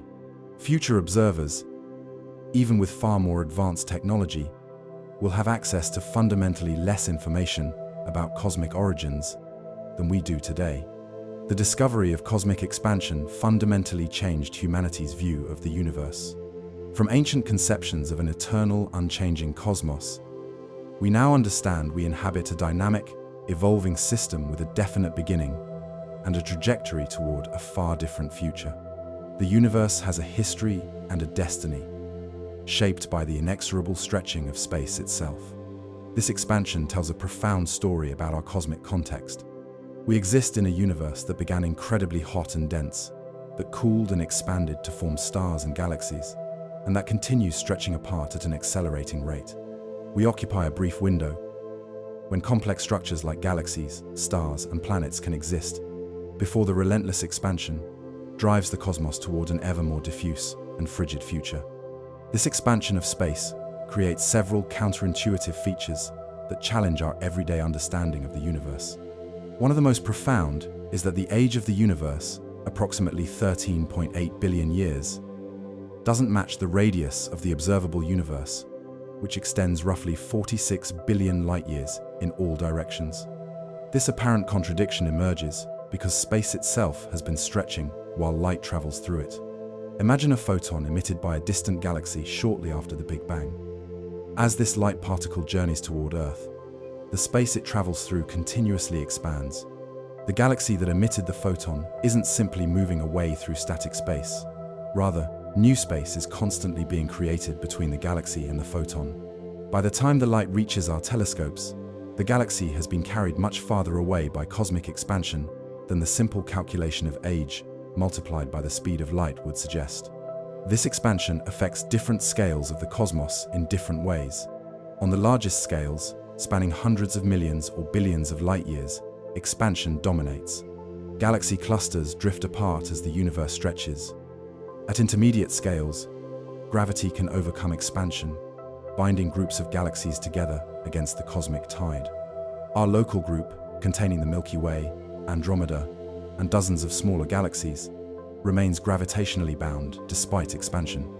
At still smaller scales, within galaxies, expansion becomes negligible. The gravitational forces binding stars within galaxies, planets within solar systems, and atoms within matter are vastly stronger than the subtle stretching of space. Earth isn't growing larger, nor is the distance to the moon increasing due to cosmic expansion. These structures remain stable, held together by forces that easily overcome the universe's gentle stretching. The differential impact of expansion across cosmic scales creates a hierarchical structure in the universe. Individual galaxies form stable islands within the expanding cosmos. These galaxies cluster into gravitationally bound groups, which in turn form part of larger supercluster complexes. But beyond a certain scale, roughly 100 million light-years, even these massive structures succumb to expansion, gradually drifting apart over billions of years. One of the most remarkable consequences of expansion is that it allows the universe to be finite yet boundless. Imagine a two-dimensional analogy: the surface of a sphere. This surface has a finite area but no edge or boundary. An ant could crawl forever without reaching a limit. Similarly, our three-dimensional space might curve in a fourth spatial dimension, not time, but another direction, to form a finite volume without an edge. In such a universe, expansion doesn't require space to have an outside to expand into. Rather, like the surface of an inflating balloon, it simply becomes less curved as it grows. If you could journey far enough in one direction, you might eventually return to your starting point, having circumnavigated the entire cosmos. Observations currently suggest our universe. As we've journeyed outward from Earth to the edges of what we can see, we've encountered a fundamental boundary, the observable universe. This cosmic horizon, defined by the distance light could have traveled since the Big Bang, encompasses everything we can potentially detect. But what lies beyond this threshold? What exists in regions so distant that their light has not yet had time to reach us? This question leads us into a realm where direct observation gives way to theoretical inference, where certainty yields to possibility. The universe beyond our observable bubble represents perhaps the greatest frontier in all of cosmos, a vast unknown that challenges not just our technological capabilities, but our very understanding of what constitutes knowledge. Modern cosmological theories, particularly those incorporating a period of cosmic inflation in the universe's earliest moments, suggest that the observable universe is merely a minuscule fraction of what exists. While our observable sphere extends roughly 46 billion light-years in all directions, the actual universe likely extends far beyond, potentially to distances that defy meaningful numerical expression. To grasp the scale of this discrepancy, imagine reducing the observable universe to the size of a grain of sand. On this scale, the actual universe would likely extend far beyond the size of Earth, potentially beyond our solar system, perhaps even beyond the Milky Way. Some inflationary models suggest it could be effectively infinite, extending without bound, in all directions. This vast expanse beyond our cosmic horizon isn't empty space waiting to be filled. It teems with galaxies, stars, planets, and perhaps life, all evolving and interacting according to the same physical laws we observe in our local cosmic environment. These distant regions contain matter and energy that have been moving and evolving since the Big Bang, following trajectories entirely independent of our observable region. What makes these regions fundamentally unobservable is not that they don't exist, or that they're somehow fundamentally different from our local cosmos.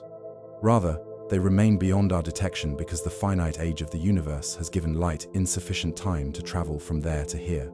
The cosmos has existed for only 13.8 billion years, limiting how far light can have traveled since its beginning. This limitation creates what cosmologists call our particle horizon, the boundary separating regions whose light has had time to reach us from those whose light is still en route. Every day, this horizon expands by 1 light day in radius, as photons from slightly more distant regions finally complete their journey to Earth. Yet this gradual expansion reveals new regions at an agonizingly slow pace compared to the vast expanse that likely exists beyond. The concept of a universe extending far beyond what we can observe raises profound questions about cosmic homogeneity. In our observable region, matter appears distributed remarkably uniformly on the largest scales, with the same general properties visible in all directions. This observed homogeneity forms the basis of the cosmological principle, the assumption that the universe has no special locations or directions. But does this uniformity extend forever? Or might distant regions of the cosmos display fundamentally different properties? Some theoretical models suggest that physical constants, the basic parameters that define how matter and energy interact, might vary across vast cosmic distances. Other regions might have different ratios of dark matter to normal matter, different strengths of fundamental forces, or even different dimensions of space. This possibility becomes particularly compelling in the context of the multiverse hypothesis, which proposes that our universe represents just one bubble in a vast cosmic foam of universes, each with potentially different physical laws. While this concept might seem to edge into science fiction, it emerges naturally from many inflationary models, which suggest that the process generating our universe could have occurred multiple times, creating a patchwork of cosmic regions with varying properties. Even without invoking such dramatic differences, the universe beyond our horizon likely contains structures similar to those we observe locally, but in configurations we'll never see. Countless galaxies, arranged in filaments and clusters, span these unobservable expanses. Stars ignite and die, planets form and evolve, And quite possibly, life emerges and contemplates its own cosmic context, just as we do here. These regions exist in what cosmologists call our future light cone, the set of space-time events that could potentially become observable to us in the future as their light finally reaches Earth. With each passing second, our observable universe expands slightly, incorporating new regions that were previously beyond our horizon. Yet this process competes with cosmic expansion itself. As the universe expands, the rate at which new regions become observable grows increasingly outpaced by the acceleration of expansion driven by dark energy. This means that while our observable universe continuously grows in absolute terms, it encompasses an ever-shrinking fraction of what actually exists. Most of the universe lies beyond our horizon and will remain there forever. This creates a profound asymmetry in cosmic causality. Events in the unobservable universe can never influence us, nor can we ever affect them. We exist in causally disconnected regions, isolated from each other by the fundamental properties of space-time itself. No signal, no matter how powerful, can ever bridge this gap. Consider two civilizations, one in our observable universe, and another beyond our cosmic horizon. Each can observe their own local region of the cosmos.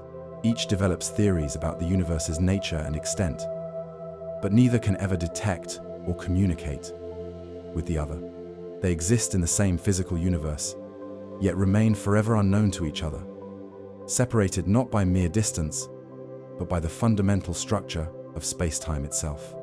This causal disconnection raises deep philosophical questions about the nature of reality and knowledge. If regions exist that we can never observe, in what sense are they real to us?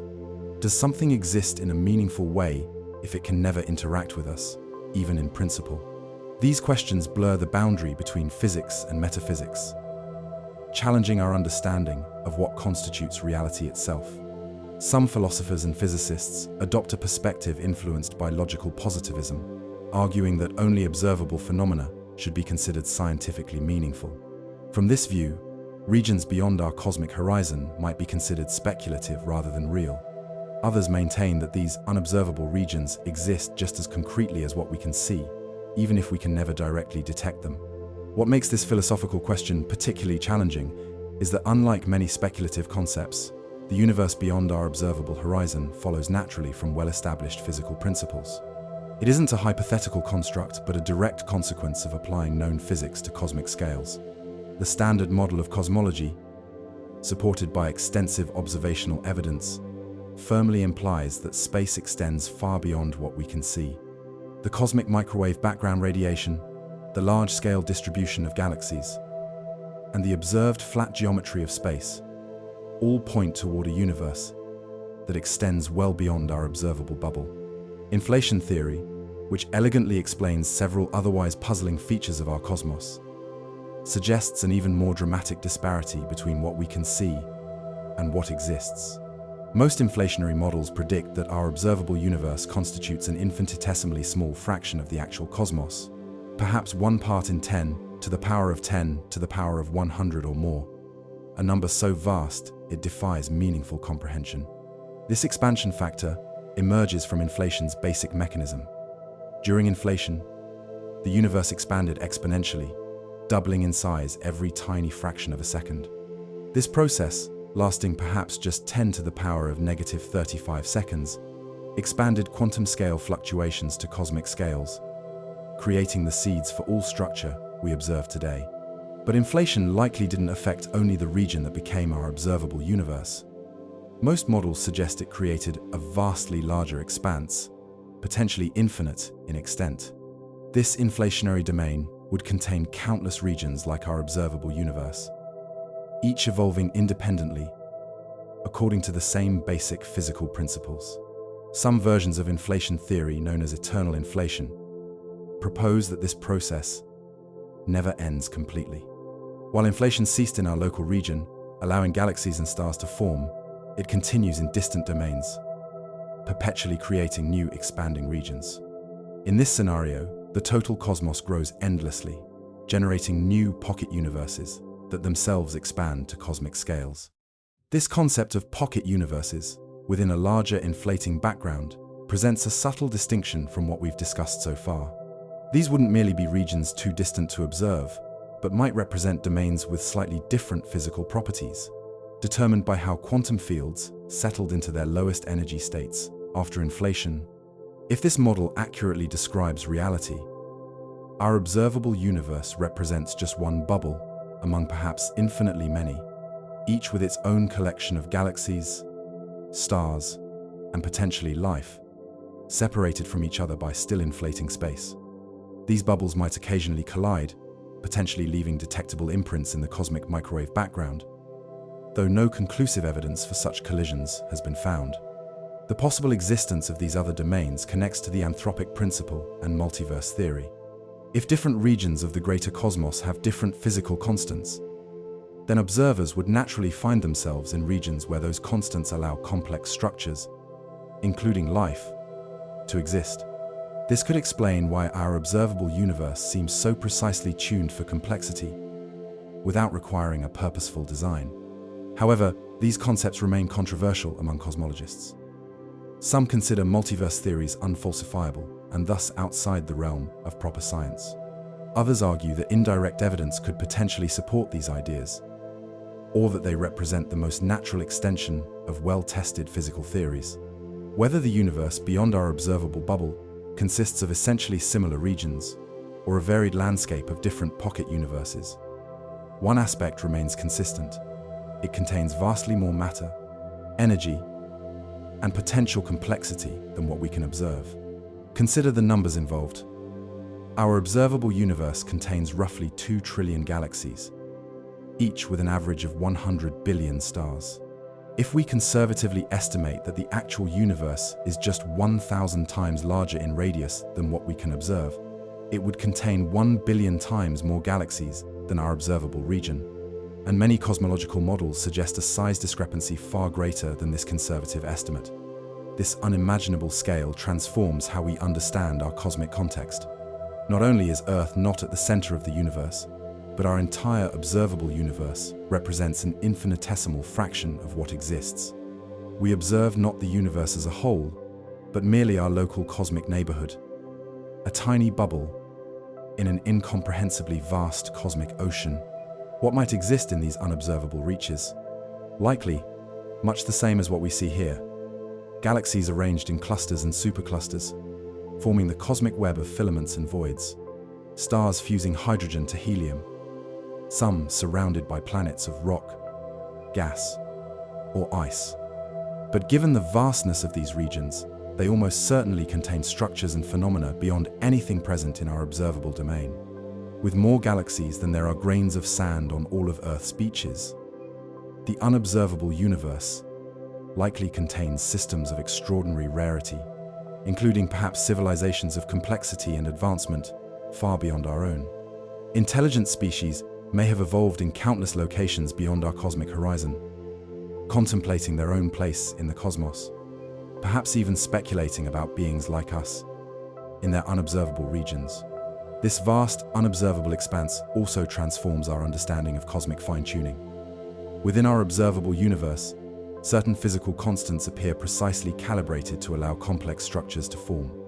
If these constants differed even slightly, stars wouldn't ignite properly. Chemistry would function differently, and life as we know it couldn't exist. This apparent fine-tuning has prompted various explanations, from multiple universes to purposeful design. But if the actual universe extends far beyond what we can observe, potentially with varying properties in different regions, then fine-tuning emerges naturally from a selection effect.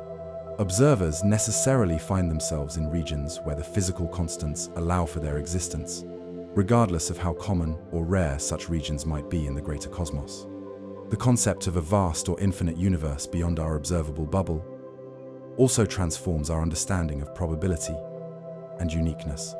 In a truly infinite universe, any event with non-zero probability would occur not just once, but infinitely many times. This leads to the mind-bending conclusion that given enough space, exact copies of Earth and its inhabitants would eventually appear, simply through random chance arranging particles in identical configurations.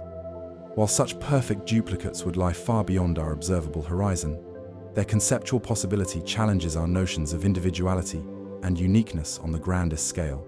If the universe extends without limit, then the particular arrangement of atoms that constitutes you exists elsewhere, potentially engaged in slightly or dramatically different life circumstances. However, these philosophical implications depend critically on whether the universe is truly infinite or merely vastly larger than what we can observe. Current observations suggest our universe is geometrically flat within measurement error, consistent with an infinite spatial extent, but a slight positive curvature remains possible, which would make the universe finite though unbounded, like the surface of a sphere in higher dimensions.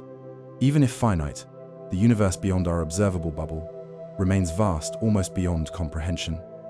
The most distant galaxies we can potentially observe lie roughly 46 billion light-years away, but the full extent of space might contain regions hundreds, thousands, or even billions of times more distant, all evolving according to the same basic physical principles we observe locally. As vast as these distances sound, they still might not capture the universe's full extent. Some theoretical models suggest truly cosmic scales, where numbers like googolplex, 10 to the power of 10 to the power of 100 light-years become relevant. At such scales, even the notion of distance starts to lose meaning, as space itself develops different properties when viewed across such immense expanses. The universe beyond the observable also challenges our understanding of time and cosmic history. When we look at distant galaxies within our observable bubble, we see them as they were billions of years ago, when the universe was young. Similarly, hypothetical observers in remote regions beyond our horizon would see their own ancient cosmic history, including perhaps the formation of the first stars and galaxies in their local volume. These distant observers would develop their own cosmology, identifying their own cosmic microwave background, measuring their own Hubble constant, and concluding, as we have, that they observe only a fraction of what exists. Their observable universe would overlap partially with ours, but would include regions forever beyond our view, just as we can see regions forever beyond theirs. This symmetry of cosmic perspective democratizes our position in the universe. Every location experiences its own unique observable bubble, centered on that position. No location serves as the universe's center, as each can equally claim to be at the center of its own observable region. The full universe extends far beyond all these overlapping observable bubbles, encompassing them in a greater whole that no single observer can fully perceive. The universe beyond our observable bubble remains, by definition, beyond direct detection, yet multiple lines of evidence support its existence. The observed flatness of space, the patterns in the cosmic microwave background, and the homogeneity of matter distribution all suggest a cosmos extending far beyond what we can see. These aren't merely speculative extrapolations, but follow naturally from well-established physical principles. As our understanding of cosmology has evolved, so too has our appreciation for the vastness of what exists beyond our cosmic horizon. Early 20th century astronomers debated whether the Milky Way constituted the entire universe, or whether distant nebulae represented separate galaxies. Hubble's discoveries settled this question, expanding our cosmic perspective by orders of magnitude. In the 1960s, the discovery of the cosmic microwave background confirmed the Big Bang theory and established our universe's finite age, implying a finite observable region. Later observations refined our understanding of cosmic expansion, revealing its accelerating nature and suggesting that most of the universe will forever remain beyond our detection. Contemporary theories, particularly those incorporating cosmic inflation, suggest an even more dramatic disparity between what we can see and what exists. The observable universe, vast as it seems, likely represents an infinitesimal fraction of the whole, a tiny bubble in an ocean of space that extends to distances defying meaningful numerical expression. This perspective transforms our cosmic significance. Earth isn't merely one planet among billions, in one galaxy among trillions. Our entire observable universe may be just one bubble in a cosmos of unimaginable vastness. This isn't a diminishment, but an expansion of our perspective, revealing a universe far grander and more majestic than our ancestors could have conceived. As you lie there in the dark, contemplating these vast expanses, consider that beyond everything we can potentially observe lies an even greater cosmos, filled with galaxies, stars, and perhaps minds contemplating their own place in the universe. Though forever beyond our direct detection, these distant regions exist as real consequences of the same physical processes that shaped our local cosmic environment. The edge we can see is not the edge of what is, it's only the edge of what we know. Is there an end to it all? Does space itself have a boundary, an edge beyond which nothing exists? Or does the universe extend forever, an endless expanse with no final frontier? This question of whether the cosmos is finite or infinite has challenged human thought since we first gazed at the stars, reflecting our deepest curiosity about the nature of reality itself. Ancient civilizations offered diverse answers to this cosmic riddle. Some envisioned a flat Earth covered by a dome of stars, a decidedly finite model with clear boundaries. Others, like certain Greek philosophers, imagined an infinite cosmos, boundless in all directions. Today, with sophisticated instruments and mathematical models, we approach this ancient question with new tools, yet the answer remains tantalizingly elusive. In modern cosmology, the question of whether the universe is finite or infinite connects directly to its overall shape or geometry. Einstein's general relativity, our most successful theory of gravity and space-time, reveals that space itself can curve, much like the surface of a sphere curves in 3 dimensions. This curvature determines both the universe's geometric properties and its ultimate size. 3 possibilities exist for the universe's large-scale geometry: positive curvature, negative curvature, or flat. Each carries profound implications for whether space extends without end or eventually loops back on itself. A positively curved universe resembles the surface of a sphere, but extended to 3 dimensions. Just as an ant walking on a sphere will eventually return to its starting point if it travels far enough in one direction, light in a positively curved universe would theoretically circumnavigate the entire cosmos if given enough time. Such a universe would be finite yet boundless, containing a finite volume of space without having an edge or boundary where space stops. A negatively curved universe resembles a saddle shape or hyperbolic geometry. In such a universe, space stretches away more rapidly than in flat geometry, creating a cosmos that expands faster than we might intuitively expect. This geometry allows for an infinite spatial extent, with space continuing forever in all directions, never looping back upon itself. A flat universe represents the delicate balance between positive and negative curvature, analogous to an infinite plane in 2 dimensions. Parallel lines remain parallel forever, and the interior angles of triangles sum to exactly 180 degrees. Like a negatively curved universe, a perfectly flat cosmos would extend infinitely in all directions, never closing back on itself. How do we determine which of these geometries describes our actual universe? Astronomers use several complementary approaches, with the most powerful evidence coming from the cosmic microwave background radiation, the afterglow of the Big Bang itself. This ancient light reveals the universe's overall geometry through the sizes of hot and cold patches appearing in the radiation. In a positively curved universe, these patches would appear larger than expected because the curved space acts like a magnifying lens. In a negatively curved universe, they would appear smaller than expected. In a flat universe, they would match precisely the size predicted by acoustic physics in the early universe. Our most sensitive measurements from satellites like Planck and WMAP indicate that the universe is remarkably close to perfectly flat, with any deviation from flatness falling within measurement error. This observed flatness suggests that either the universe is infinite in extent, or it's so enormously large that any curvature remains undetectable across the billions of light years we can observe. The precision of this flatness is truly extraordinary. Current measurements constrain any deviation from perfect flatness to less than 0.4%.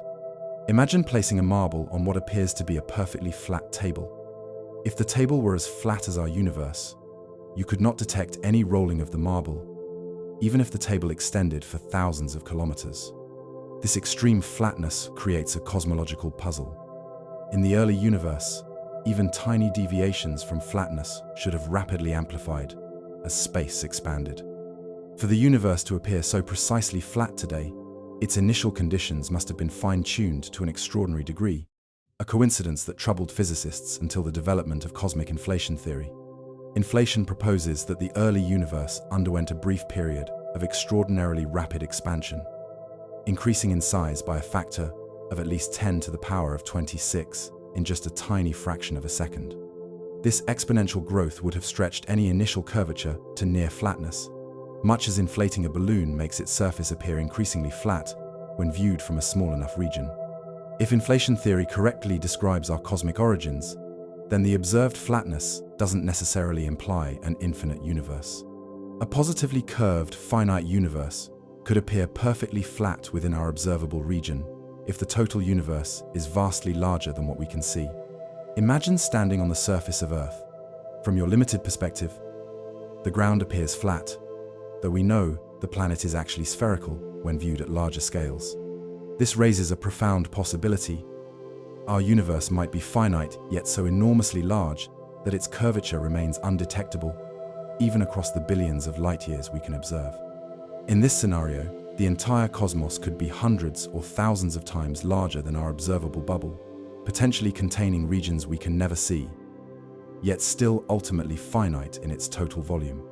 The distinction between a truly infinite universe and one that's merely unimaginably vast may seem philosophical rather than practical. Both would extend far beyond anything we can observe. Yet the difference carries fundamental implications for the nature of reality itself. In a truly infinite universe, everything physically possible would occur not just once, but infinitely many times. Given enough space, particles would eventually arrange themselves, through pure chance, into exact duplicates of Earth and its inhabitants.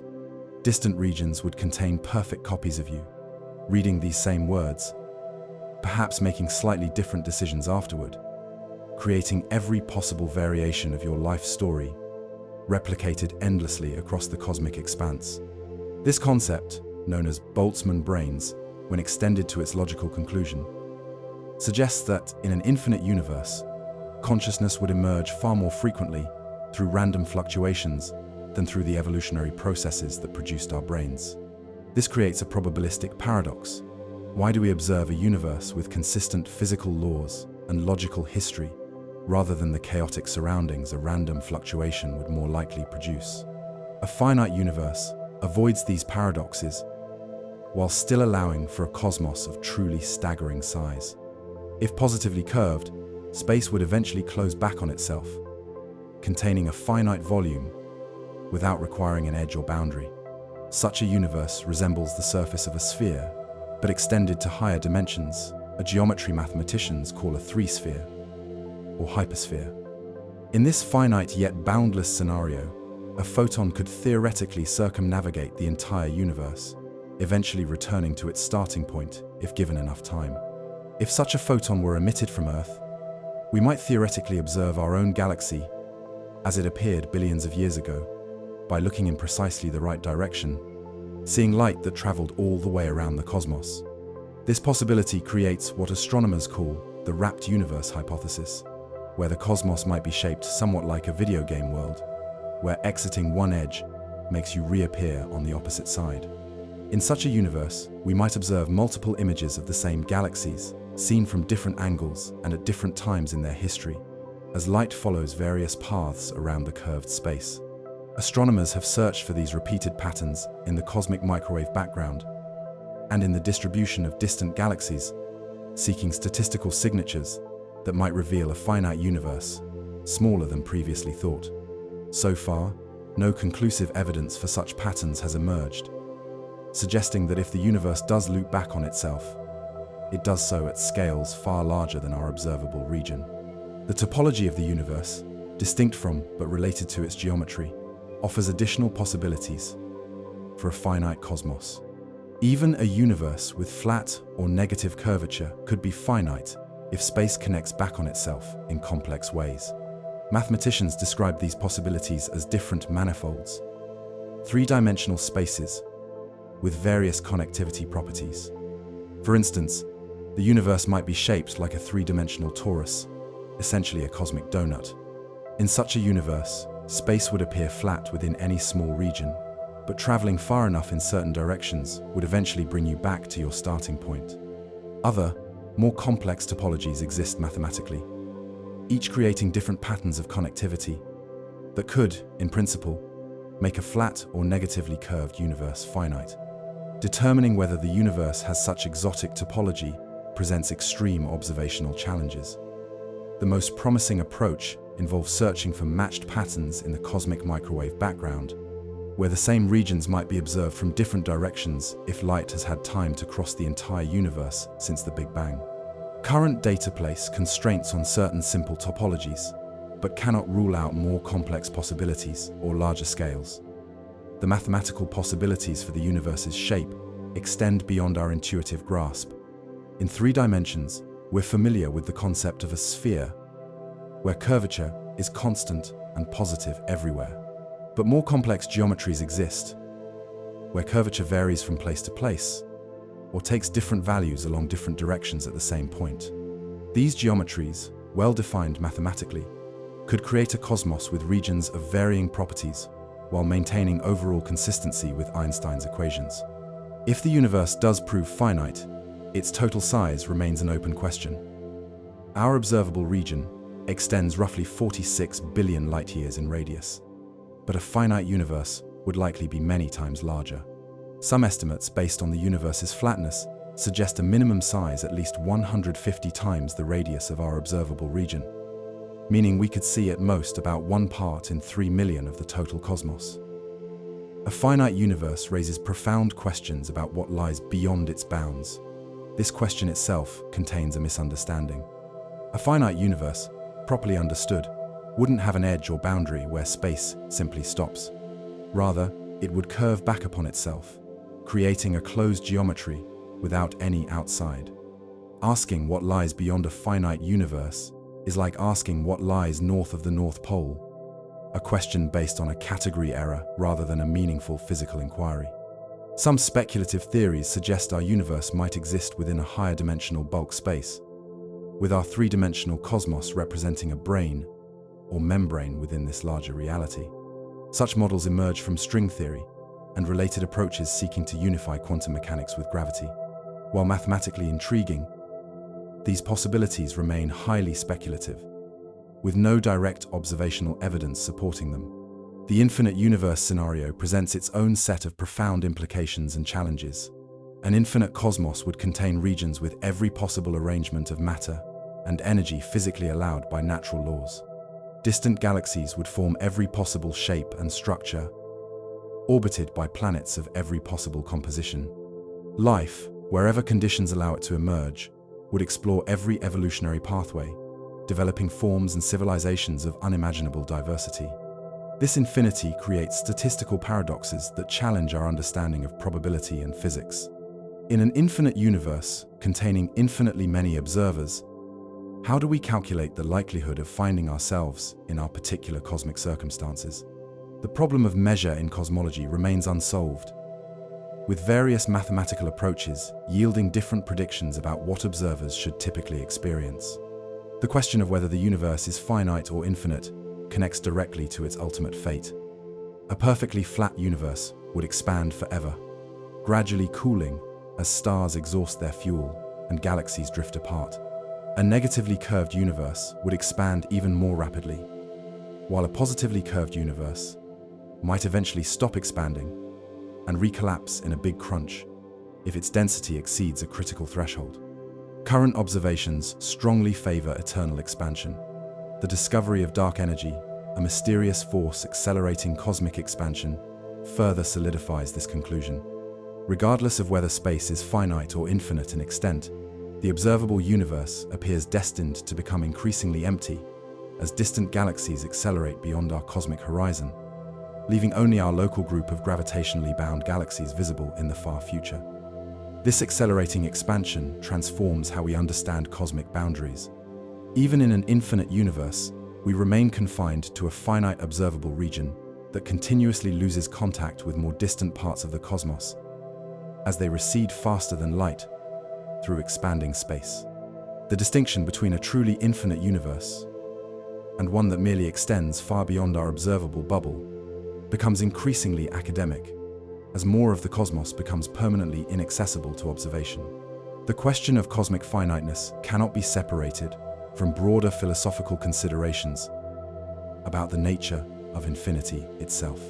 Mathematical infinity represents not merely a very large number, but a fundamentally different concept where traditional arithmetic breaks down and paradoxes emerge. The infinite hotel paradox, developed by mathematician David Hilbert, illustrates these counterintuitive properties by describing a hotel with infinitely many rooms that can always accommodate more guests even when completely full. Physical infinity may differ from mathematical infinity in crucial ways. While mathematics handles infinite quantities with well-defined rules, the physical universe might impose constraints that prevent true infinity from manifesting in reality. Some physicists suggest that on the smallest scales, space-time itself might have a discrete, granular structure rather than being infinitely divisible, placing fundamental limits on how we understand both the very small and the very large. The question, is the universe finite or infinite, also confronts limitations in human cognition. Our minds evolved to navigate the moderate scales of terrestrial life, not to intuitively grasp cosmic distances or conceptual infinities. We struggle to truly comprehend either a universe with no edge or boundary, or one that somehow contains a finite volume without having borders. Perhaps the most profoundly humbling aspect of this question is that we may never know the answer with absolute certainty. Even with perfect instruments, we can observe only a finite region of the cosmos. What lies beyond our cosmic horizon remains accessible only through theoretical extrapolation and mathematical models, making the ultimate nature of the universe partly a matter of inference rather than direct observation. This inherent limitation doesn't diminish the scientific quest to determine the universe's finiteness. Even without definitive answers, each observation constrains the possibilities, narrowing the range of models consistent with reality. The precision measurements showing the universe's flatness, the patterns in the cosmic microwave background, and the accelerating cosmic expansion all provide clues about the cosmos on scales far beyond what we can directly observe. The question of whether the universe has an edge touches something fundamental in human curiosity. Since our earliest ancestors looked skyward, we've wondered about the ultimate limits of reality. Do the heavens extend forever, or does some boundary mark the end of what exists?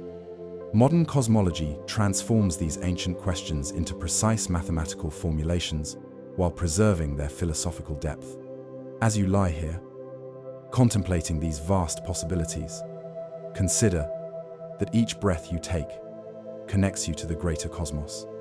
The oxygen atoms you inhale were forged in stellar furnaces billions of years ago, scattered by supernovae explosions, and incorporated into Earth's atmosphere long before humans evolved to wonder about the stars.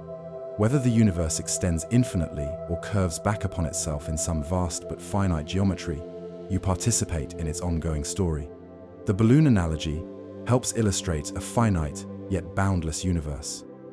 Imagine a two-dimensional being living on the surface of a balloon. To this flat creature, the surface appears endless, with no edge or boundary ever encountered. Yet the surface contains only a finite area. As the balloon inflates, distances between points on the surface increase, similar to how cosmic expansion stretches space between galaxies. The flat being might measure its universe and discover a positive curvature, revealing its finite nature, while still confirming the absence of any edge. Our three-dimensional space could behave similarly, curving in a fourth spatial dimension, not time, to form a finite volume without boundaries. Just as the balloon's surface encloses a finite area without having an edge, our universe might contain a finite volume of space, while remaining boundless in every direction.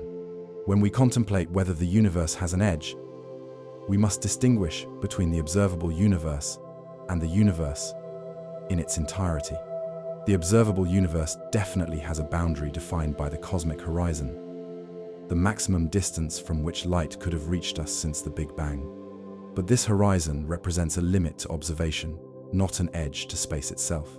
Beyond this horizon, space likely continues, filled with galaxies and structures similar to those we can see. It may not have an edge, and yet still have a limit. When we ask how far the universe goes, we confront not just a question of distance, but a deeper inquiry into the meaning of distance itself.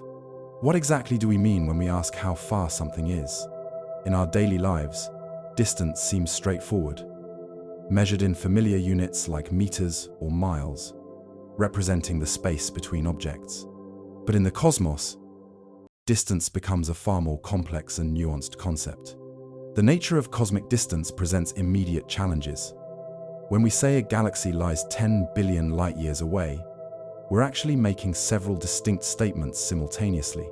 We're referring to the time its light has traveled, the expansion space has undergone since that light began its journey, and the galaxy's position relative to our own. These different perspectives yield different answers about how far that galaxy truly is. Consider a galaxy whose light has taken 10 billion years to reach us. In one sense, this galaxy is 10 billion light-years distant. The distance light travels in 10 billion years through empty space. But during those 10 billion years, the universe has been expanding, stretching the very space between that galaxy and our own. The galaxy's current position, accounting for this cosmic expansion, might be 30 billion light-years away, or more. So which measurement represents the true distance? Both measurements are valid, answering different questions about cosmic relationships. The look-back distance tells us how long light has been traveling, while the proper distance tells us where the galaxy would be found today if we could somehow freeze cosmic expansion and measure with an impossibly long ruler. Astronomers also use co-moving distance, which factors out the effect of expansion, measuring how far apart objects would be if we could rewind cosmic expansion while keeping their relative positions fixed.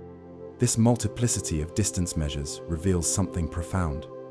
In cosmology, far isn't a single, unambiguous concept, but depends entirely on what we're trying to measure and why. The question, how far is that galaxy, requires clarification about which type of distance we mean. The ambiguity deepens when we consider the curvature of space itself. In Einstein's general relativity, gravity isn't a force pulling objects together, but rather the curvature of space-time caused by mass and energy. Massive objects like stars and planets create depressions in the fabric of space-time, causing other objects to follow curved paths around them, much like a bowling ball placed on a trampoline causes marbles to roll toward it along curved trajectories. This curvature affects how we understand distance. The shortest path between 2 points in curved space isn't a straight line but a geodesic, a path that might appear curved when projected into a lower dimensional representation. Light follows these geodesics as it travels through space, meaning that what we perceive as straight-line distance actually traces the underlying geometry of spacetime itself. Near massive objects, space curves significantly, stretching and warping our conventional notions of distance.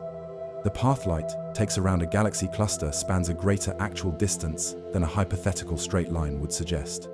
When astronomers measure cosmic distances, they must account for this curvature, which affects both the path light takes and the time required for its journey. The famous equation EMC² from Einstein's special relativity shows that matter and energy are equivalent. But his general relativity reveals something even more profound. Matter, energy, space, and time aren't separate entities, but aspects of a unified space-time fabric. Distance through space cannot be fully separated from passage through time. They form a four-dimensional continuum, where movement through one affects the other. This space-time unification creates situations where the shortest distance between 2 points isn't just curved in space, but involves minimizing the combined path through both space and time. Near a black hole, where space-time curvature becomes extreme, the very concept of distance transforms dramatically. Space and time can effectively switch roles, making movement in certain directions as inevitable as the forward flow of time itself. Even in less extreme environments, the unification of space and time means that different observers, moving at different velocities, will measure different distances between the same objects.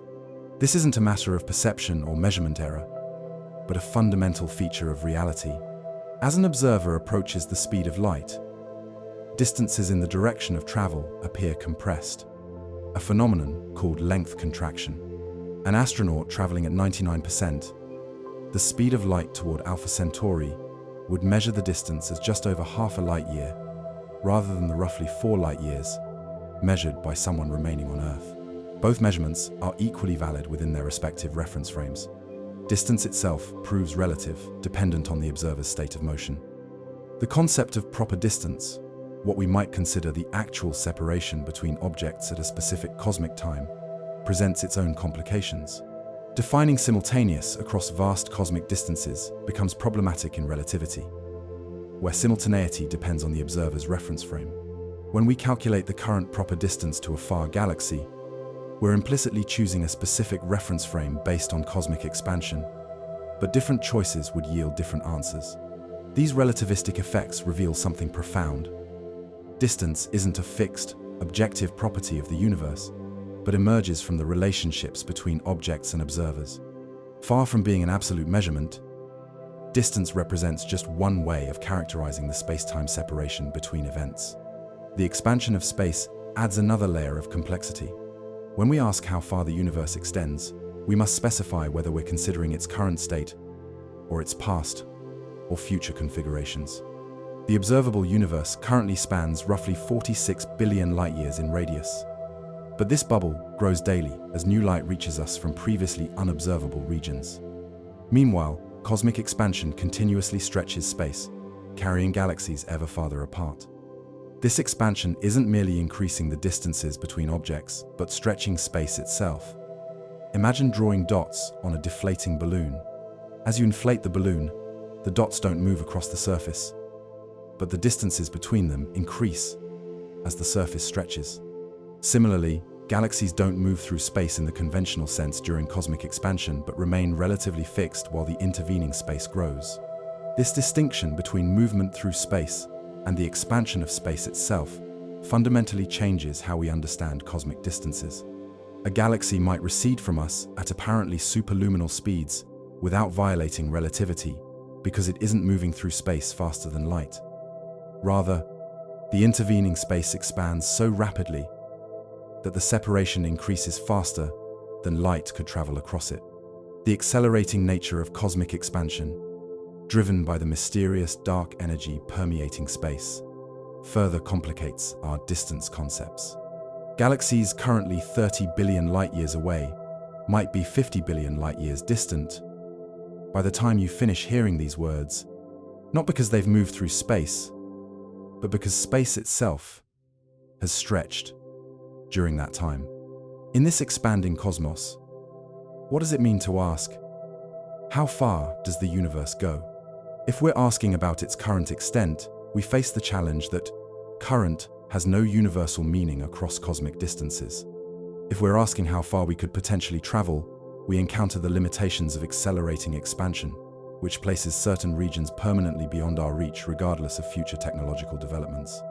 Movement through the cosmos introduces additional complexities to our understanding of distance. In Newtonian physics, objects moving through space maintain constant velocity unless acted upon by a force. In Einstein's relativity, objects follow geodesics through curved spacetime, paths that represent the straightest possible trajectories within the curved geometry. These geodesics depend on the distribution of mass and energy throughout the universe, making the shortest path between distant locations dependent on the intervening matter. A spacecraft traveling to a distant galaxy wouldn't follow what appears on our maps as a straight line, but would trace a complex trajectory through the curved spacetime landscape, potentially covering a greater actual distance than a hypothetical straight line would suggest. the very fabric of space-time, exhibits properties that challenge our intuitive grasp of distance. At the quantum level, space-time may not be smooth and continuous but discrete and granular, with a fundamental minimum length called the Planck length, roughly 10 to the power of -35 meters.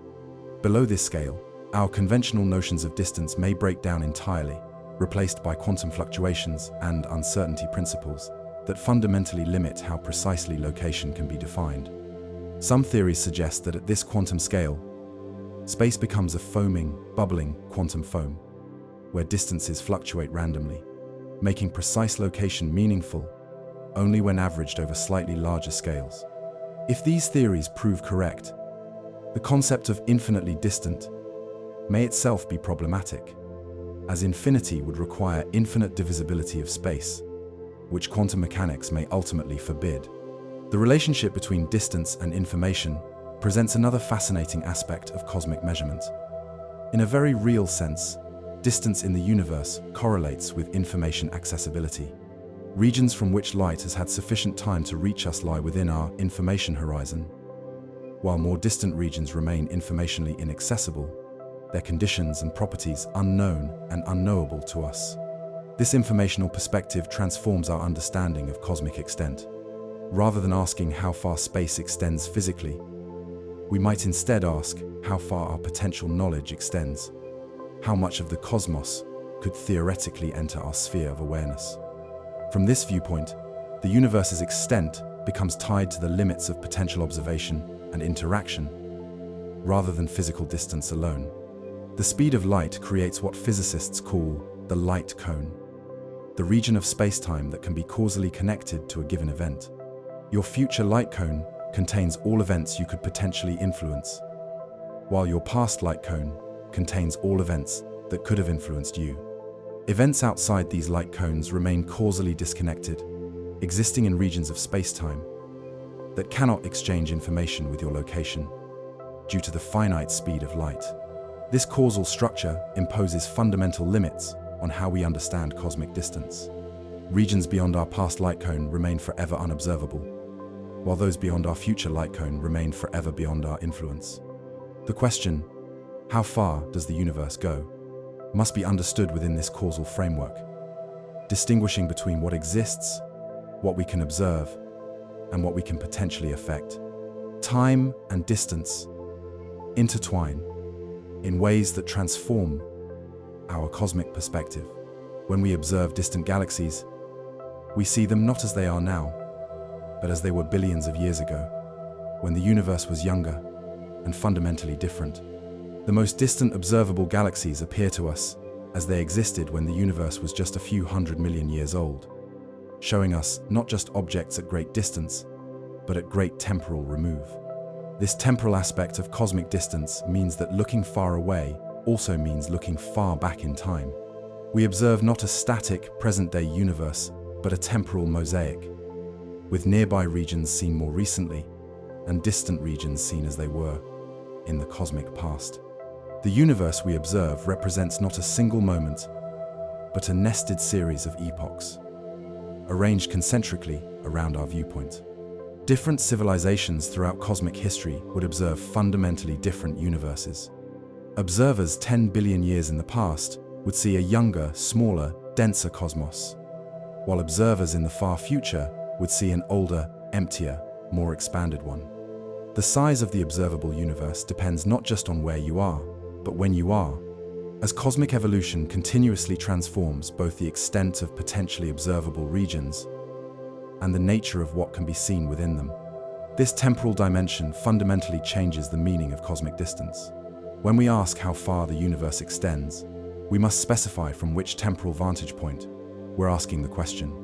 The answer for present-day observers differs from the answer for past or future observers, not just in the numerical value, but in the very nature of what constitutes the observable cosmos. The universe's spatial extent connects directly to its beginning in the Big Bang. If we imagine rewinding cosmic expansion, tracing all matter and energy back to its origin, we reach not a point in space, but a moment when all currently observable matter existed in an extremely hot, dense state. The Big Bang didn't happen at a location within the universe, but represented the beginning of space and time themselves. This origin creates a profound shift in how we understand cosmic distance. We cannot meaningfully ask what exists beyond the universe in spatial terms, as space itself came into existence with the Big Bang. Questions about what lies outside the universe or before the Big Bang may be fundamentally meaningless, category errors that attempt to apply spatial and temporal concepts where they don't apply. Distance in the cosmic context ultimately depends on what we choose to measure and why. For calculating signal travel times, light years provide a natural unit, representing both distance and the time required for information to traverse that distance.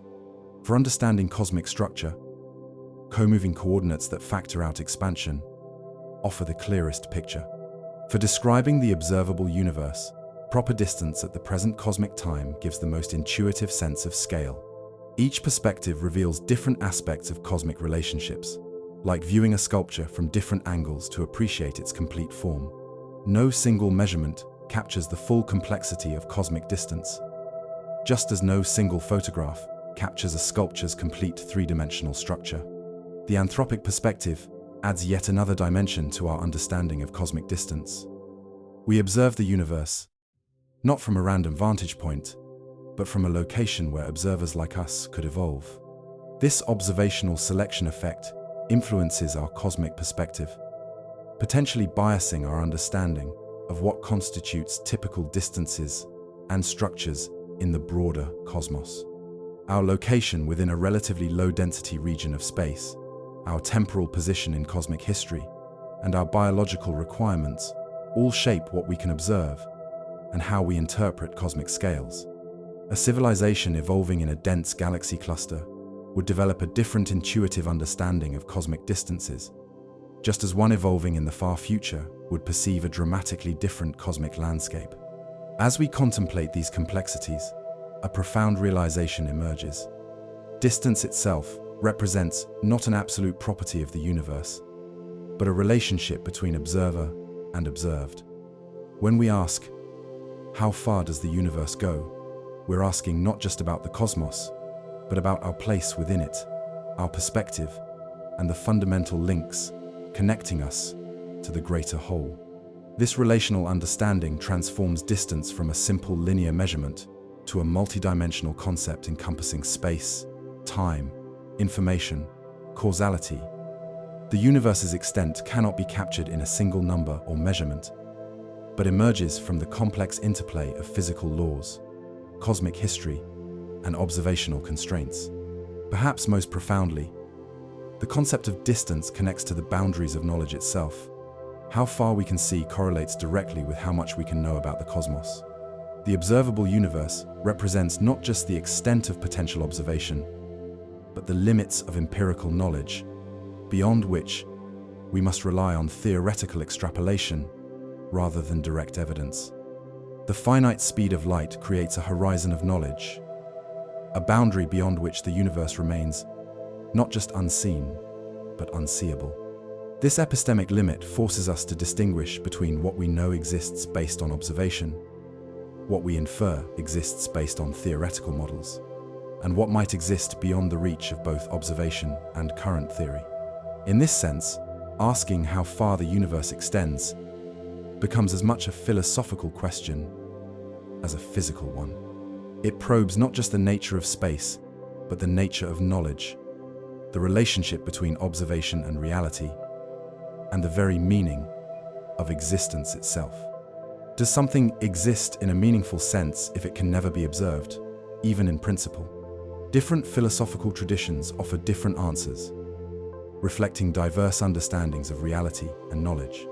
As you drift through these cosmic reflections, consider that the distance between yourself and a far galaxy represents not just a spatial separation, but a relationship woven from light, time, gravity, and cosmic evolution. That galaxy and your consciousness exist within the same cosmic context, connected by the same physical laws and evolutionary history, separated yet united by the curved, expanding space-time fabric that constitutes our universe. What we mean by far depends on how we measure. Is far a distance, a time, or a boundary of knowing? As we contemplate how far the universe extends, we encounter an even more fundamental question. What shape does it have? The universe's geometry, its overall curvature and structure, determines not just how far we can go, but the very nature of the paths we would follow in our cosmic journey. In our everyday experience, we navigate through what mathematicians call Euclidean space, where parallel lines never meet. Triangles have interior angles summing to 180 degrees, and the shortest distance between 2 points is a straight line. This familiar geometry served humanity well for millennia, from building the pyramids to mapping terrestrial journeys. But Einstein's general relativity revealed something profound. Space itself can curve in response to mass and energy. This curvature isn't merely a mathematical abstraction, but a physical reality that affects how light travels, how objects move, and ultimately, how we understand the cosmos itself. To grasp how space can curve, we need to think beyond our intuitive three-dimensional perspective. Imagine a two-dimensional being living on the surface of a sphere. To this flat creature, the surface appears endless, with no edge or boundary ever encountered. Yet we, from our higher dimensional vantage point, can see that this surface curves in a third dimension, giving it a finite area despite having no edge. Our three-dimensional space could similarly curve in a fourth spatial dimension, not time, but another physical direction, creating geometries that defy our everyday intuition. This curvature wouldn't be directly visible to us, embedded as we are within the space itself, but would reveal itself through its effects on how light travels and how objects move across cosmic distances. Cosmologists classify the universe's possible geometries into three broad categories: flat, positively curved, or negatively curved. Each carries profound implications for cosmic structure and extent.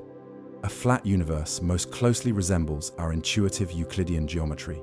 In a flat cosmos, parallel light beams remain parallel forever, never converging or diverging. Triangles formed by light beams across vast cosmic distances would have angles summing precisely to 180 degrees. Such a universe likely extends infinitely in all directions, with no boundary or edge, containing an infinite volume of space. A positively curved universe resembles the surface of a sphere, extended to 3 dimensions. In such a cosmos, initially parallel light beams gradually converge, and triangles formed by light beams across vast distances would have angles summing to more than 180 degrees. This geometry creates a finite yet boundless universe, one containing a finite volume of space, without having an edge or boundary where space stops. The hyperbolic geometry of a negatively curved universe resembles a saddle shape or the ruffled edge of a lettuce leaf. Here, initially parallel light beams gradually diverge, and cosmic triangles have angles summing to less than 180 degrees. Like a flat universe, a negatively curved cosmos would extend infinitely, but space would flare out more rapidly than in flat geometry, creating an even more expansive infinity. If such comparisons between infinities can be meaningfully made, how do astronomers determine which of these geometries describes our actual universe? The most powerful evidence comes from the cosmic microwave background radiation, the afterglow of the Big Bang itself. This ancient light reveals the universe's geometry through the sizes of hot and cold patches appearing in the radiation. In a flat universe, these patches would have a characteristic size determined by sound waves in the primordial plasma. In a positively curved universe, the patches would appear larger than this characteristic size, as the curved space acts like a magnifying lens. In a negatively curved universe, they would appear smaller. By precisely measuring these angular sizes, cosmologists can determine the universe's overall curvature. Our most sensitive measurements from satellites like Planck and WMAP indicate that the universe is remarkably close to perfectly flat, with any deviation from flatness falling within measurement error. This observed flatness suggests either that the universe is infinite in extent, or it's so enormously large that any curvature remains undetectable across the billions of light-years we can observe. This extreme flatness presents a cosmic puzzle. In the early universe, even tiny deviations from flatness should have rapidly amplified as space expanded. For the universe to appear so precisely flat today, its initial conditions must have been fine-tuned to an extraordinary degree, a coincidence that troubled physicists until the development of cosmic inflation theory.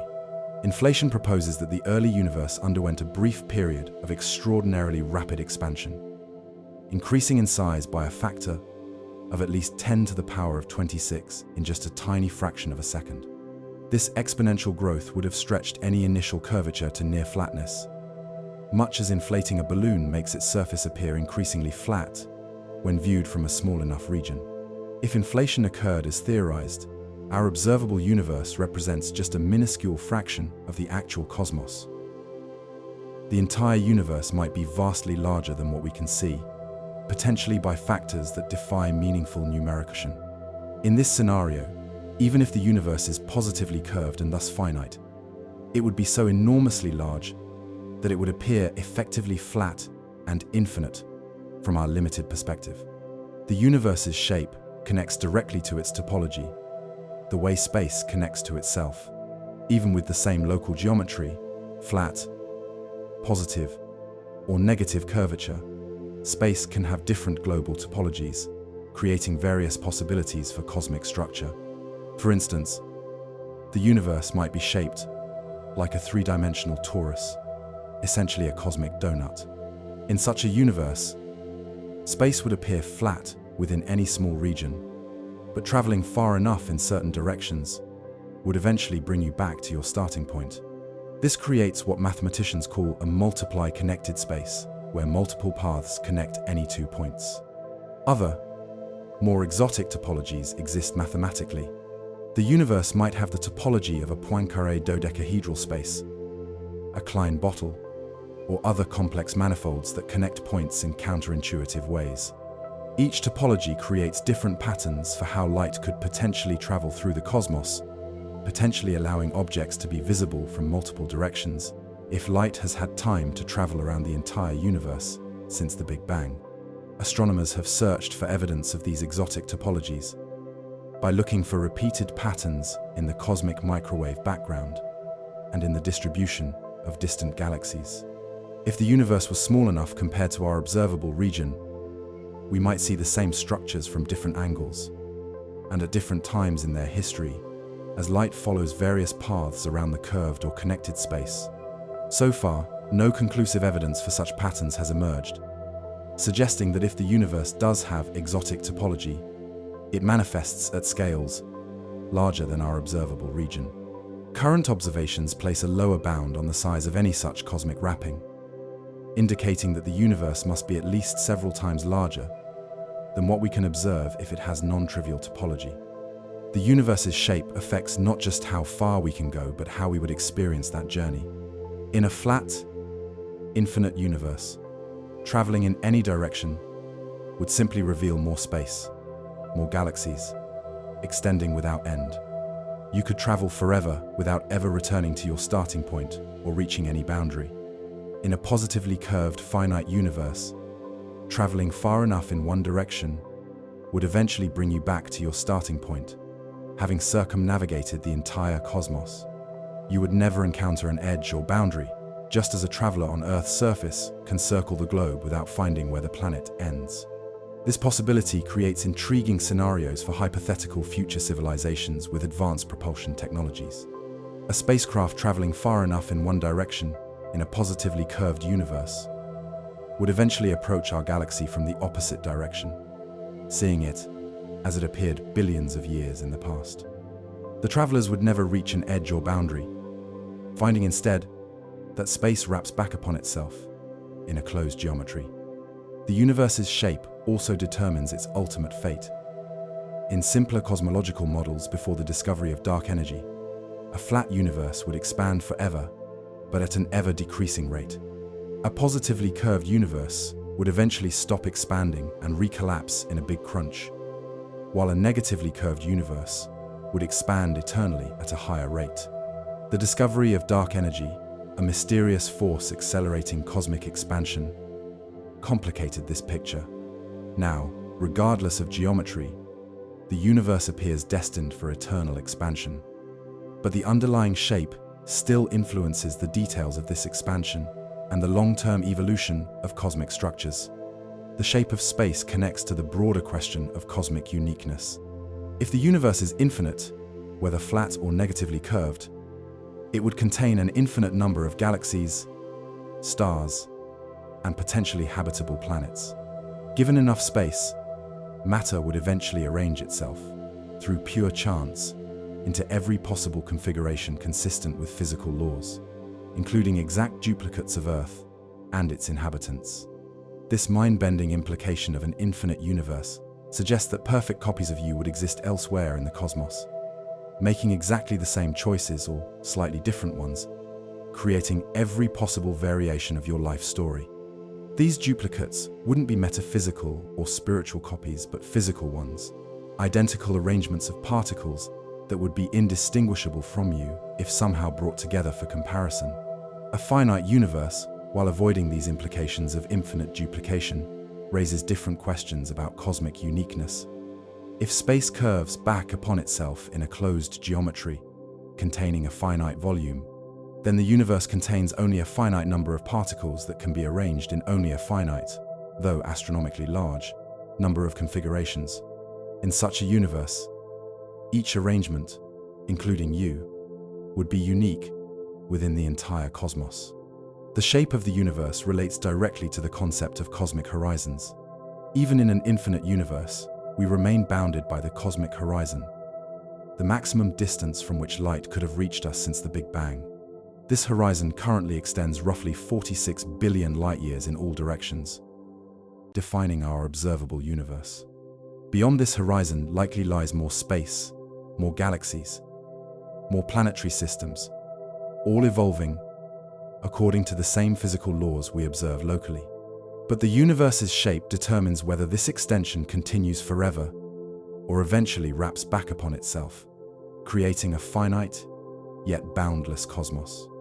The accelerating expansion of space, driven by dark energy, creates another type of horizon called the cosmic event horizon.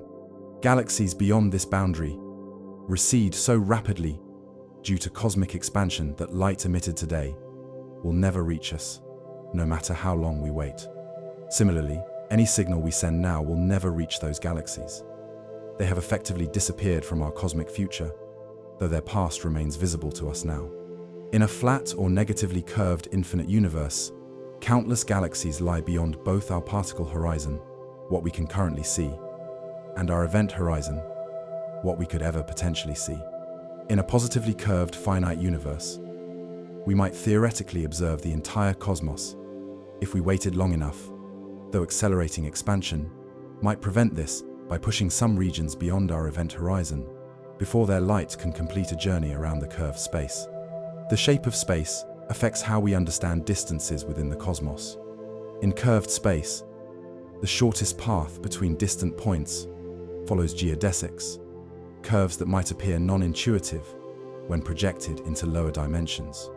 Light follows these geodesics as it travels, meaning what we perceive as straight-line distance actually traces the underlying geometry of space-time itself. Near massive objects like stars and black holes, space curves significantly, creating local distortions in the cosmic geometry. But the shape we've been discussing represents the universe's large-scale curvature. The overall geometry, when averaged across billions of light-years, excluding these local deviations caused by matter concentrations. The universe's shape emerges from Einstein's field equations, the mathematical framework of general relativity that describes how matter and energy curve spacetime. These equations allow multiple solutions corresponding to different cosmic geometries, with the actual shape determined by the universe's overall density compared to a critical threshold value. If the universe's density equals the critical density, space is flat. If the density exceeds this threshold, space curves positively, while density below the critical value creates negative curvature. Current measurements indicate that the total density, including contributions from ordinary matter, and dark energy, equals the critical density within measurement error, consistent with a flat geometry. This remarkable coincidence that the universe's density so precisely equals the critical value needed for flat geometry represents one of several cosmic coincidences that make our universe suitable for complex structures and potentially for life. Had the density differed significantly from this critical value, the universe would have either collapsed long before stars could complete their life cycles, or expanded so rapidly that galaxies couldn't form. The precision of this balance suggests either extraordinary cosmic fine-tuning or the existence of some mechanism that drove the early universe toward flatness. Inflation theory provides such a mechanism, explaining how the universe could achieve this precise density regardless of initial conditions. The shape of space influences how electromagnetic radiation, including light and radio waves, propagates through the cosmos. In a positively curved universe, light follows curved paths, even in the absence of local mass concentrations, potentially allowing us to see around the cosmic horizon in certain directions if the curvature is significant enough. This effect creates the possibility of seeing the same object from different angles if light has had time to travel multiple paths around a positively curved universe. With sufficient curvature and time, we might observe multiple images of our own galaxy as it appeared at different times in its history, light having traveled different directions around the curved cosmic geometry. The shape of the universe may not be uniform or homogeneous on the largest scales. Some theories suggest that different regions of the cosmos might have different curvatures or topological properties, creating a patchwork of cosmic domains with varying geometries. These theories remain speculative, but emerge naturally from certain inflation models that allow quantum fluctuations to create regions with different properties. The quantum nature of space itself introduces additional complexity to our understanding of cosmic geometry. At the smallest scales, approaching the Planck length, roughly 10 to the power of -35 meters, space may not be smooth and continuous, but discrete and granular, with quantum fluctuations creating a foam-like structure where geometry itself fluctuates randomly. These quantum aspects of spacetime might influence the universe's large-scale geometry in subtle ways, potentially introducing features not captured by classical general relativity. Various quantum gravity approaches, including string theory and loop quantum gravity, suggest different ways that quantum effects might manifest in cosmic geometry. The universe's shape may have varied throughout cosmic history. In the earliest moments after the Big Bang, quantum fluctuations likely created a chaotic, foam-like spacetime with rapidly changing geometry. As the universe expanded and cooled, it settled into the more stable configuration we observe today, with nearly flat geometry on large scales. Some theories suggest that the universe might have undergone transitions between different geometric phases during its evolution, perhaps starting with positive curvature that gradually flattened through expansion, or even shifting between different topological configurations as certain dimensions expanded while others remained compact. As cosmology advances, new observations continue to refine our understanding of the universe's shape. Future missions might detect subtle signals in the cosmic microwave background that reveal slight deviations from perfect flatness or hints of exotic topology. Gravitational wave astronomy might provide new insights into cosmic geometry by studying how these ripples in spacetime propagate over vast distances. For now, the evidence strongly suggests a universe that is flat, or very nearly so, extending far beyond our observable region, and potentially infinitely in all directions. But the possibility remains that space curves on scales so vast that the curvature remains undetectable within our cosmic horizon, creating a finite yet boundless cosmos that merely appears flat from our limited perspective. As you contemplate these cosmic geometries, consider that the very space around you, seemingly flat and intuitive, might curve in ways imperceptible to direct observation, yet profound in their implications for the universe's structure and extent. The emptiness between stars and galaxies isn't simply an absence, but a dynamic geometric entity that shapes the cosmic landscape and determines how far we could potentially go in our journey through the universe. The shape of space tells the story of its size. As we've journeyed through questions of distance, shape, and cosmic horizons, we now arrive at a perspective that views the universe not merely as a container for objects, but as a structure itself, a vast cosmic architecture with distinctive patterns, arrangements, and organizations spanning the largest scales imaginable. When we examine the universe with powerful telescopes and sophisticated surveys, a remarkable pattern emerges. Galaxies aren't distributed randomly throughout space, but cluster together in complex arrangements, forming an intricate network often called the cosmic web. This web consists of dense clusters where thousands of galaxies congregate, elongated filaments stretching for hundreds of millions of light-years, vast sheet-like structures, and enormous nearly empty voids where few galaxies reside. The cosmic web represents the largest known structure in the universe, a pattern spanning billions of light-years that emerged from the nearly uniform conditions following the Big Bang. This transformation from primordial uniformity to the complex cosmic architecture we observe today reveals the universe's evolution as a shift from simplicity to complexity, from homogeneity to intricate structure. Imagine tracing a journey through this cosmic landscape. You might begin in a dense galaxy cluster, where thousands of galaxies orbit a common center of gravity, their collective mass-heating intracluster gas to temperatures of millions of degrees.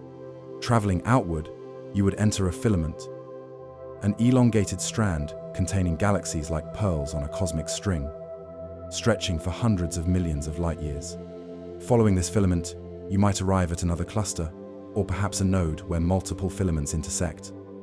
Alternatively, moving perpendicular to the filament's length would lead you into a cosmic void, an enormous bubble-like region spanning as much as 500 million light-years, where relatively few galaxies exist. These voids make up about 80% of the universe's volume, yet contain only about 20% of its galaxies. This vast network reveals itself most clearly in large-scale galaxy surveys, where astronomers map the three-dimensional positions of hundreds of thousands, or even millions of galaxies. Projects like the Sloan Digital Sky Survey have created maps showing the universe's structure across billions of light-years, revealing patterns that would remain invisible from any single vantage point within the cosmos. What created this elaborate cosmic architecture? The answer lies in the universe's earliest moments, when tiny quantum fluctuations in the density of matter were stretched to macroscopic scales by cosmic inflation. These slight variations, where some regions contained marginally more matter than others, provided the seeds for all cosmic structure. After inflation, gravity gradually amplified these initial differences. Regions with slightly higher density attracted more matter, becoming increasingly dense, while regions with slightly lower density lost matter, becoming increasingly empty. Over billions of years, this process transformed minute primordial variations into the dramatic cosmic web we observe today. Dark matter played a crucial role in this evolution. This mysterious substance, which interacts through gravity but not through electromagnetic forces, makes up roughly 85% of all matter in the universe. Dark matter began clumping together long before ordinary matter, creating gravitational scaffolding that guided the subsequent formation of galaxies and larger structures. This interplay between dark matter and ordinary matter shaped the cosmic web's development. Dark matter formed an invisible framework, with ordinary matter flowing along dark matter filaments and pooling in its gravitational wells. The luminous galaxies we observe trace this underlying dark structure, like city lights revealing the invisible geological patterns that influenced human settlement. The cosmic web's pattern isn't static, but evolves continuously through gravitational interactions. Computer simulations reveal that filaments gradually empty into clusters, voids expand as matter flows toward denser regions, and the overall structure becomes increasingly pronounced as cosmic time progresses. Billions of years from now, the pattern will appear even more dramatic than what we observe today, with emptier voids and denser concentrations of galaxies. When we examine this cosmic architecture, a profound question emerges: does the pattern repeat? If we could travel far enough through the universe, would we eventually encounter structures similar to those in our local cosmic environment? This question touches on whether the universe exhibits any large-scale repetition or periodicity in its structure. Current observations suggest that the universe is statistically homogeneous and isotropic when averaged over sufficiently large scales, roughly 500 million light-years or more. This means that different regions of the observable universe, when viewed at these vast scales, have roughly similar properties. the density of matter, the distribution of galaxies, and the basic patterns of the cosmic web appear consistent throughout our observable region. This large-scale uniformity forms the basis of the cosmological principle, the assumption that the universe has no special locations or preferred directions on the largest scales. If this principle holds beyond our observable region, the cosmic web would continue indefinitely with similar statistical properties, creating endless variations on the same basic structural themes. However, some observations hint at structures so large they challenge this assumption of uniformity. The Sloan Great Wall, for instance, spans over 1 billion light-years, while the Hercules Corona Borealis Great Wall might extend up to 10 billion light-years. These enormous structures approach a significant fraction of our observable universe's size, raising questions about whether even larger patterns might exist beyond our cosmic horizon. If the universe does contain repeating patterns, this repetition could manifest in several ways. In an infinite flat universe, statistical repetition would naturally occur. Given enough space, matter would eventually arrange itself into configurations similar to those we observe locally, creating regions with similar galaxy distributions, cluster arrangements, and void patterns. In a finite universe with unusual topology, repetition could emerge more directly. If space connects back upon itself in certain directions, light could potentially travel completely around the universe, allowing us to see the same structures from different angles and at different times in their evolution.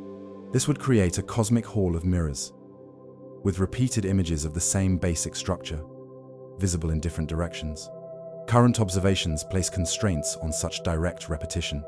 If the universe loops back in a simple way within the scale of our observable region, we would see repeating patterns in the cosmic microwave background radiation. The absence of such obvious repetition indicates that if the universe does have finite volume and non-trivial topology, it must be at least several times larger than our observable region. Beyond questions of repetition lies the deeper issue of whether the universe exhibits fractal properties.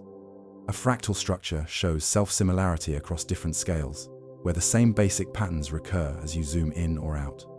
Some aspects of cosmic structure do show fractal-like properties over certain ranges of scale, with clusters of galaxies containing subclusters, and these subclusters themselves containing smaller groups. However, this fractal-like behavior appears to break down at the largest scales, where the universe transitions to statistical homogeneity. Unlike a true mathematical fractal, which would show self-similarity across all scales, the cosmic web exhibits a transition from structured to homogeneous, as we examine increasingly large volumes. This transition reflects a fundamental aspect of the universe's nature.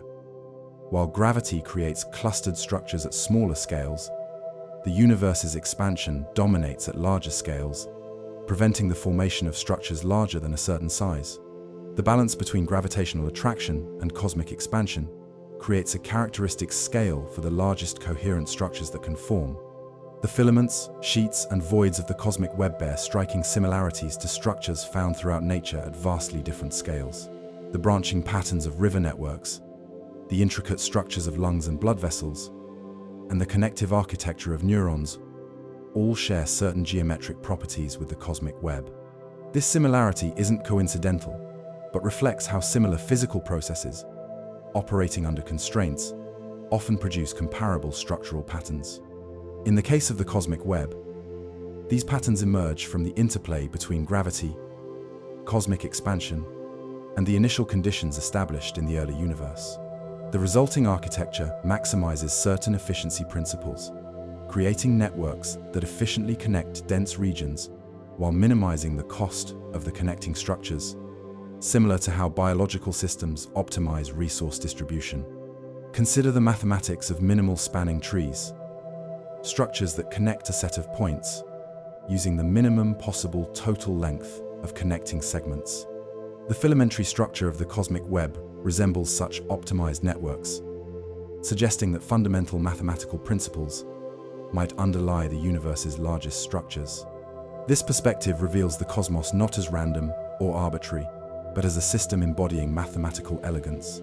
The universe's architecture reflects principles of efficiency, optimization, and mathematical regularity, creating patterns that mathematicians can describe using concepts from geometry, topology, and network theory. The cosmic web structure also influences the evolution of its components. Galaxies in different cosmic environments follow different evolutionary trajectories. Those in dense clusters often appear reddish, containing predominantly older stars, while those in less dense regions or along filaments often appear bluish, with active ongoing star formation. These variations reflect how a galaxy's location within the cosmic structure affects its formation and development. The environment-dependent evolution extends to other properties as well. Galaxies in clusters often have elliptical shapes, while those in less dense regions frequently develop spiral structures.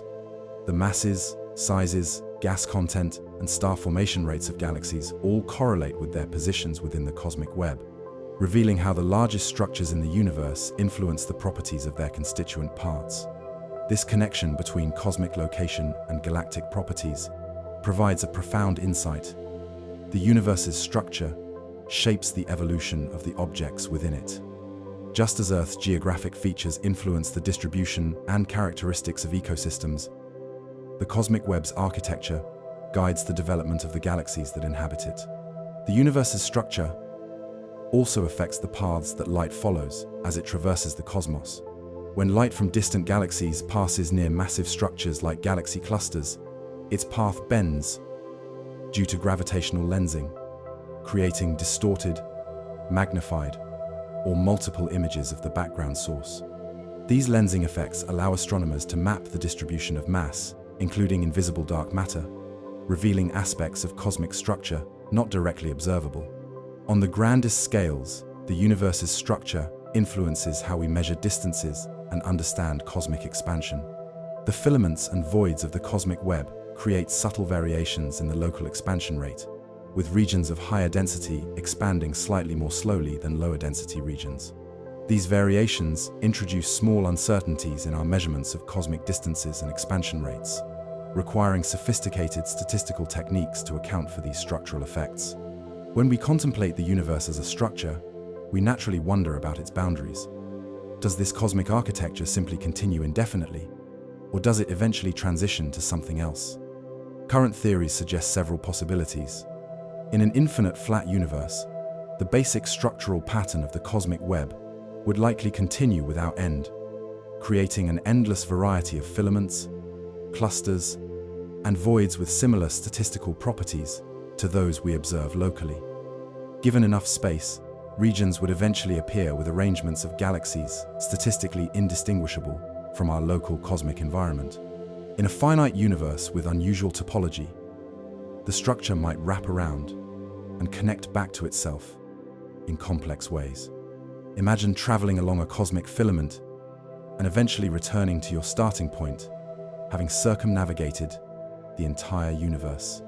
The structure wouldn't have an edge or boundary where it stops, but rather would loop back upon itself in a closed geometry. Even more exotic possibilities emerge from theories involving multiple dimensions.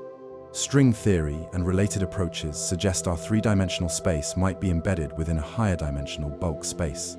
In some versions of these theories, our universe represents a three-dimensional membrane within this higher dimensional reality, with its structure potentially influenced by interactions with other branes or with the higher dimensional space itself. The universe's structure connects to deeper questions about information and complexity. The cosmic web represents an enormous increase in structured information compared to the nearly uniform early universe. This emergence of complex structure from simpler initial conditions reflects a fundamental property of gravitational systems, where gravity amplifies small initial differences into dramatic structural variations. This growth in complexity parallels broader patterns we observe throughout the cosmos, from the formation of stars and planetary systems to the emergence of life and consciousness. The universe seems to evolve toward increasingly complex and organized states in certain locations, even as its overall entropy increases in accordance with thermodynamic principles.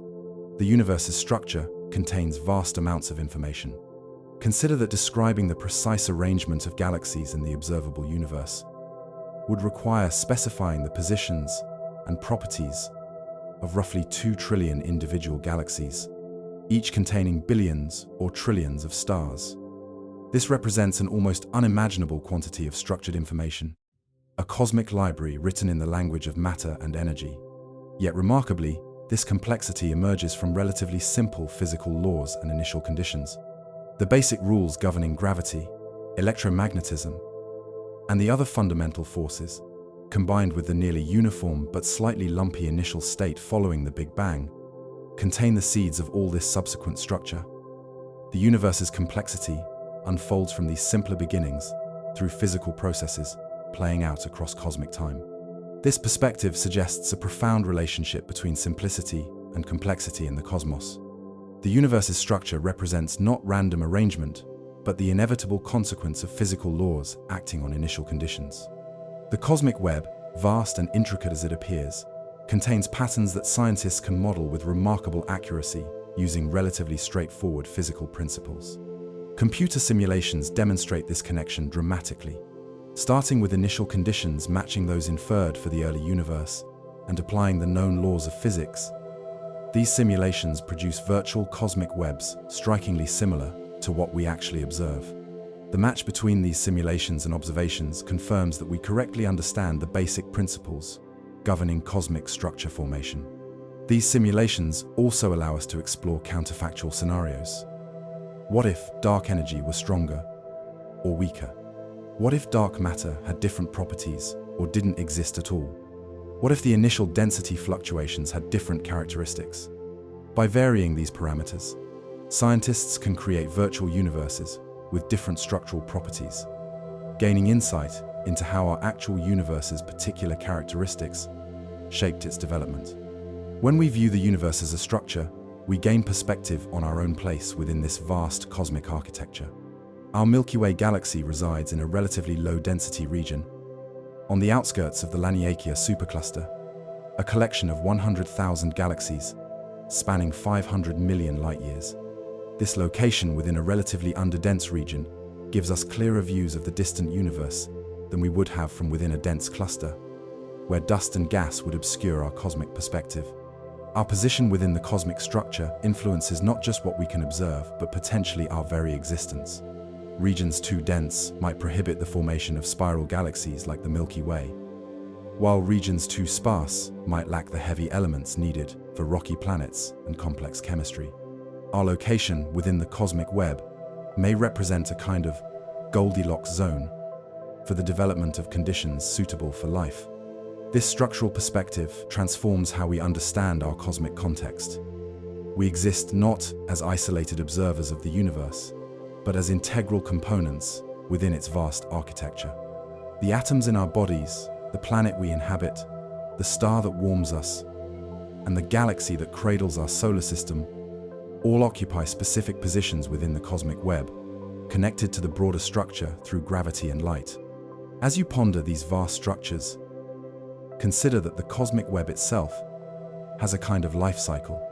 It emerged from the nearly uniform early universe, developed its characteristic patterns through gravitational evolution, and continues to evolve as cosmic expansion stretches space between its components.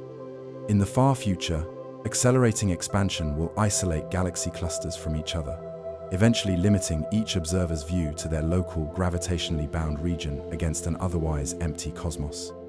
The universe's structure thus reveals not just its present state, but its history and destiny.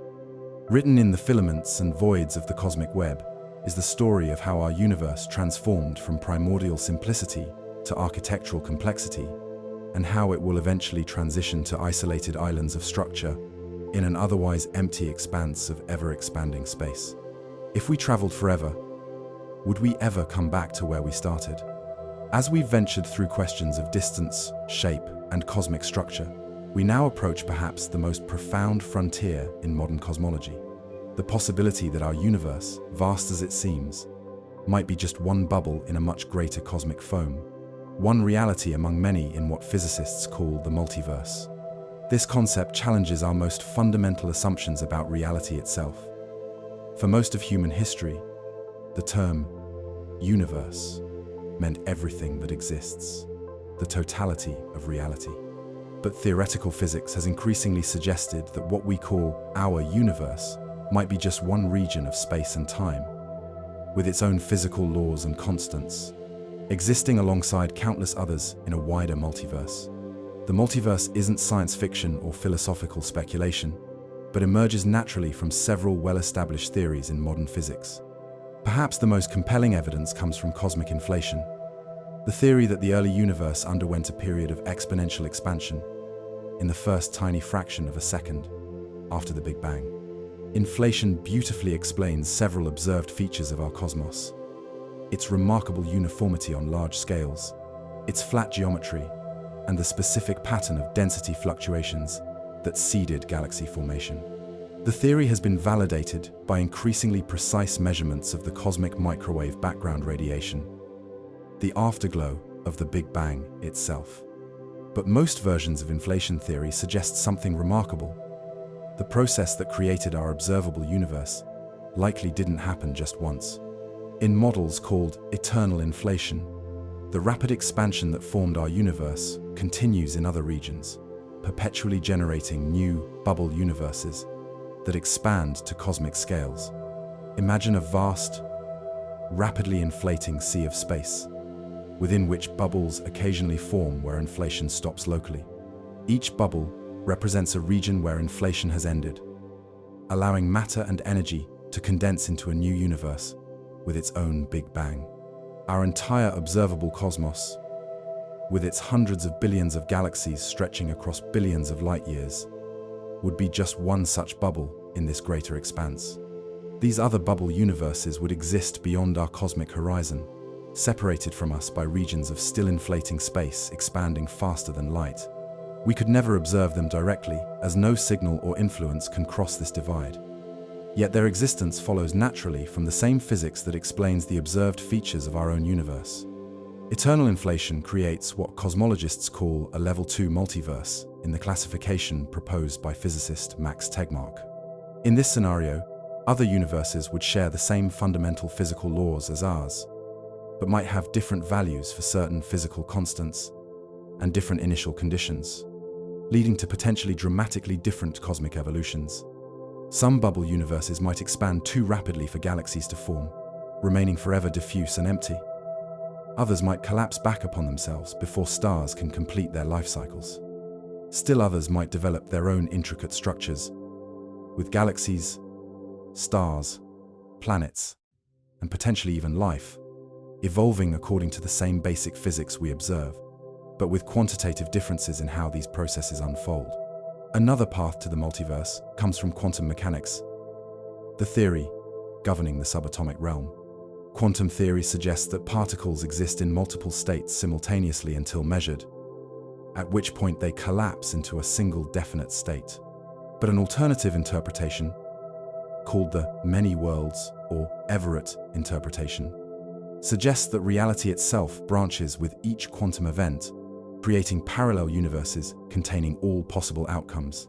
In this level 3 multiverse, quantum events don't collapse into single outcomes, but instead spawn branching timelines, creating an ever-proliferating tree of parallel realities. If this interpretation is correct, then somewhere in the multiverse exists a version of you who made slightly different choices than you did, another who made dramatically different life decisions, and countless others representing every possible variation of your life story.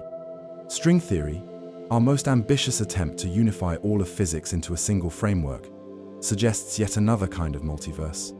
The mathematics of string theory appears to allow an enormous number of different solutions, perhaps 10 to the power of 500 or more, each representing a possible universe, with different physical laws, different fundamental particles, and different forces. This creates what Tegmark calls a level 1 multiverse, where the most basic physical laws themselves vary between universes. Some might have different numbers of spatial dimensions, different types of fundamental particles, or entirely different forces from the familiar gravity, electromagnetism, and nuclear forces we observe. The string theory landscape, as physicists call this vast collection of possible universes, suggests that the specific physical laws we observe represent just one solution among an almost incomprehensible multitude of possibilities. Our universe, with its particular particles, forces, and constants, would be just one valley in an immense mountain range of potential realities. Perhaps the most speculative level in Tegmark's classification, the level 4 multiverse, proposes that all mathematically consistent systems exist as physical realities. In this view, any structure that can be described by consistent mathematics exists as a universe somewhere in the multiverse, creating a truly mind-bending collection of realities governed by every possible set of equations. These different multiverse concepts aren't mutually exclusive. Our reality might include eternal inflation-generating bubble universes, each containing quantum branching timelines, with the physical laws in different bubbles varying, according to the string theory landscape, all within a greater mathematical reality containing every consistent structure. The multiverse could be multiverses all the way down, layer upon layer of diverse realities. This concept transforms how we understand our cosmic context.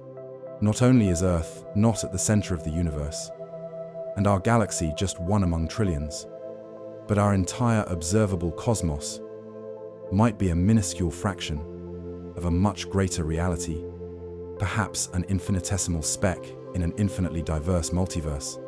The multiverse concept provides a compelling explanation for one of the greatest mysteries in modern physics: why our universe appears exquisitely fine, tuned for complexity, and potentially for life.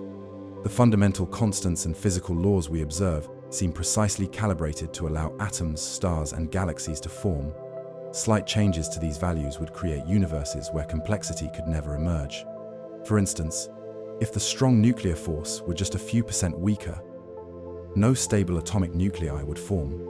If it were just a few percent stronger, all hydrogen would have fused into helium shortly after the Big Bang, preventing the formation of water and organic chemistry. Similar fine-tuning appears in dozens of other physical constants and ratios. This apparent fine-tuning has prompted various explanations, from purposeful design to as-yet undiscovered physical principles that would make these values inevitable. The multiverse offers another explanation through the anthropic principle. If the multiverse contains regions with every possible combination of physical parameters, observers would naturally find themselves in the rare regions, where the parameters allow observers to exist. This represents a selection effect rather than design. Just as we shouldn't be surprised to find ourselves on a planet with liquid water, given that life as we know it requires water, we shouldn't be surprised to find ourselves in a universe with physical constants that allow atoms and stars to form, given that our existence depends on these structures. The multiverse transforms this apparent fine-tuning from a puzzling coincidence into an expected consequence of cosmic diversity and observational selection. In a vast enough multiverse containing regions with every possible combination of physical laws, somebody has to live in the regions where the parameters allow observers to evolve. And naturally, those somebodies are the ones asking why the parameters appear so precisely tuned. This anthropic reasoning remains controversial among physicists. Some consider it unscientific because it appears to explain away what might otherwise motivate the search for deeper physical principles. Others argue that if the multiverse exists as a natural consequence of well-established theories, then anthropic reasoning becomes a valid explanatory tool for understanding our particular cosmic circumstances. The multiverse concept raises profound questions about testability and falsifiability. Since other universes exist beyond our cosmic horizon, we cannot directly observe them. Does this place the multiverse outside the realm of proper science? Or can we find indirect evidence for its existence? Several potential lines of evidence could support the multiverse hypothesis. If our universe resulted from a bubble nucleation in a greater inflating space, this event might have left subtle signatures in the cosmic microwave background radiation. Scientists have searched for these traces, such as unexpected patterns in the CMB or signs of bubble collisions, where our universe might have interacted with another bubble during its early formation. String theory's predictions for the particular physical laws in our universe could provide another test. If string theory correctly predicts subtle relationships between fundamental constants that we subsequently measure, this would lend credibility to the theory's broader framework, including its multiverse implications. Quantum mechanics offers yet another potential avenue. If reality fundamentally branches with each quantum event, as the many worlds interpretation suggests, this might produce subtle effects detectable through increasingly precise quantum experiments. While definitive evidence remains elusive, active research continues in all these areas. Even without directly observing other universes, we can evaluate multiverse theories based on how well they explain observed features of our universe and whether they make successful predictions about phenomena we can measure. A theory that naturally explains why our universe has its observed properties gains scientific credibility, even if some of its implications lie beyond direct observation.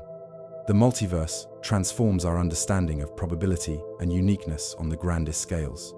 In a vast or infinite multiverse, anything physically possible would happen not just once, but countless times. Earth-like planets, human-like civilizations, and individuals indistinguishable from ourselves would exist elsewhere, making perfect copies of our experiences, or diverging in ways large and small. This concept challenges intuitive notions of individuality and cosmic significance. If every possible history plays out somewhere in the multiverse, what distinguishes one reality from another? What significance do our choices have if every possible choice occurs in some branch of the multiverse? These questions venture beyond physics into philosophy and metaphysics, touching on issues of identity, free will, and meaning. Some philosophers argue that the multiverse makes reality objectively indeterminate, with no single actual outcome to events, only branches where different possibilities materialize. Others maintain that even if all possibilities occur somewhere, each individual experiences only one consistent history, maintaining a coherent sense of identity and causality within their particular branch of reality. The multiverse concept appears in various religious and philosophical traditions long before modern physics proposed it. Ancient Hindu cosmology described endless cycles of universe creation and destruction, with our cosmos representing just one of countless Brahman's days. Some Buddhist traditions conceived of infinite worlds with different conditions and beings. These intuitions about cosmic plurality emerged independently across cultures, suggesting that the concept resonates with something fundamental in human contemplation of reality. These ancient multiverse concepts differ fundamentally from modern scientific versions. Traditional cosmologies typically envisioned other worlds existing at different times or in different spiritual realms, while modern multiverse theories place other universes within the same overarching physical reality, separated by space, higher dimensions, or quantum branching, rather than by spiritual or metaphysical boundaries. The multiverse has profound implications for cosmology's most basic questions. If our universe is one bubble in a greater cosmic foam, the question, "How far does the universe go?" transforms dramatically. The multiverse would extend far beyond our observable region, beyond even the full extent of our bubble universe, encompassing realms with potentially different physical laws, different constants, and different types of structure. This transforms what we mean by the edge of the universe. Our observable universe has a well-defined edge at the cosmic horizon, and our bubble universe might have boundaries where it meets the inflating space beyond. But the multiverse itself may have no edge at all, extending infinitely with an endless variety of bubble universes, nucleating, expanding, and evolving throughout eternity. The multiverse concept also transforms our understanding of cosmic origins. The Big Bang wouldn't represent the absolute beginning of everything, but merely the beginning of our particular bubble universe. The greater inflating space from which our bubble emerged might have existed eternally into the past, with no ultimate beginning, or might itself have originated through processes even more fundamental and mysterious. This addresses one of the most profound questions in cosmology. What happened before the Big Bang? In multiverse models, particularly eternal inflation, bubble universes continuously form within the inflating background space.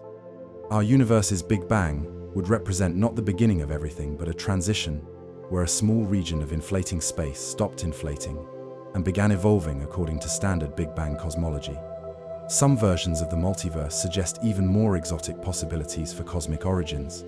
In cyclic multiverse models, universes repeatedly collide, bounce apart, and collide again, creating an endless sequence of big bangs and big crunches.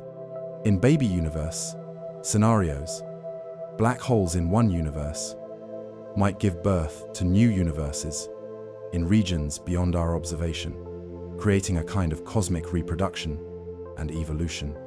These possibilities transform time itself on the grandest scales. While our universe has a finite age of 13.8 billion years since the Big Bang, the multiverse might be eternal in both directions, with no beginning and no end. Just endless creation and evolution of bubble universes, each with its own timeline and history. The multiverse concept connects to the question of whether mathematics describes reality or creates it. In Tegmark's Level 4 multiverse, every mathematically consistent structure exists as a physical reality somewhere in the multiverse. This suggests that mathematics isn't merely a tool humans invented to describe reality, but rather defines the fundamental fabric of reality itself, with physical existence equivalent to mathematical consistency. This perspective hints at deep connections between mathematics, physics, information, and existence itself. The multiverse wouldn't just contain different arrangements of matter and energy, but different informational structures, different mathematical patterns embodied in physical form. Reality itself becomes an incarnation of mathematics, with every consistent mathematical structure finding physical expression somewhere in the vast expanse of the multiverse. The multiverse concept fundamentally challenges how we understand our place in reality. Throughout history, scientific revolutions have repeatedly shown that humanity doesn't occupy a central or privileged position in the cosmos. The Copernican revolution demonstrated that Earth isn't at the center of the universe. Darwin showed that humans aren't biologically separate from other life, but emerge from the same evolutionary processes. Modern astronomy revealed that our sun is an ordinary star in an ordinary galaxy among billions of others. The multiverse represents the ultimate extension of this Copernican principle, suggesting that even our entire universe, with its particular physical laws and constants, doesn't occupy a special or unique position in reality. Our cosmos becomes just one bubble in an endless sea, one set of parameters among countless possibilities, one chapter in an infinite cosmic library. Yet simultaneously, the multiverse suggests that consciousness itself might be rare and precious. If most possible combinations of physical parameters don't allow complexity to emerge, then universes where conscious beings can evolve might represent rare islands of awareness in a vast multiverse, mostly devoid of observation. Our ability to observe and comprehend the cosmos becomes not a cosmic birthright, but a remarkable privilege, possible only in the tiny fraction of universes where conditions allow minds to develop. This perspective transforms how we might understand meaning and purpose on cosmic scales. In a multiverse containing every possibility, purpose would not be externally imposed, but emerges through the processes that create complexity in consciousness. Meaning would not come from cosmic uniqueness, but from the momentary miracle of awareness itself, the brief window where particles arranged in sufficient complexity can contemplate their own existence and the greater reality beyond. The multiverse remains a theory at the frontier of modern cosmology, with substantial evidence supporting some of its foundations but much yet to be confirmed or discovered. Whether reality consists of a single universe or a vast multiverse ecology remains among the greatest open questions in science, one where ongoing theoretical work and increasingly precise observations gradually clarify our cosmic context. As you contemplate these vast possibilities, consider that every breath you take connects you to this greater cosmic story. The atoms in your lungs were forged in stellar furnaces billions of years ago, scattered by supernovae explosions, and eventually incorporated into the cloud that formed our solar system. Your consciousness emerges from arrangements of these atoms so complex that they can reflect upon their own existence and contemplate the possibility of other realities beyond their direct observation. As we've journeyed through the vast scales and structures of our cosmos, we've primarily focused on the universe as it exists now, or as we observe it from the vantage point of the present. But what of the future? What cosmic fate awaits not just humanity or Earth, but the universe itself? How will the cosmic landscape transform over timescales that dwarf human history, extending into the almost unimaginable far future? The universe's future evolution follows directly from its current state and the physical laws that govern it. By observing cosmic expansion, the distribution of matter and energy, and the fundamental forces at work, cosmologists can project forward, tracing the universe's likely development across timeframes extending trillions of years and beyond. The dominant factor shaping our cosmic future is the accelerating expansion of space, discovered in the late 1990s. Observations of distant supernovae revealed that the universe isn't just expanding, but expanding at an ever-increasing rate, driven by a mysterious force called dark energy that appears to be an intrinsic property of space itself. This acceleration fundamentally alters the universe's long-term fate, transforming how we understand cosmic futures. Before this discovery, cosmologists considered three possible destinies for the universe, all determined by the competing influences of expansion and gravity. If the universe contained sufficient matter, gravity would eventually halt expansion, causing space to recollapse in a big crunch. If matter density fell below this critical threshold, expansion would continue forever, gradually slowing but never stopping, creating an eternally expanding but ever more diffuse cosmos. A third possibility, precisely balanced between these extremes, would see expansion slow asymptotically towards zero, without ever quite stopping or reversing. This critical universe would expand eternally but at an ever-diminishing rate, a cosmic destiny poised on the knife edge between collapse and eternal expansion. Dark energy upends these scenarios. Rather than slowing expansion, dark energy accelerates it, causing distant galaxies to recede from us at an ever-increasing pace.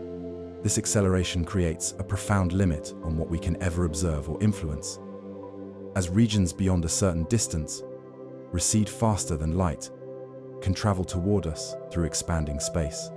This boundary, called the cosmic event horizon, currently lies about 16 billion light-years away. Galaxies beyond this distance that we currently observe are visible only because they emitted their light long ago when they were closer to us. Any light they emit today will never reach Earth, stretched infinitely by the intervening expanding space.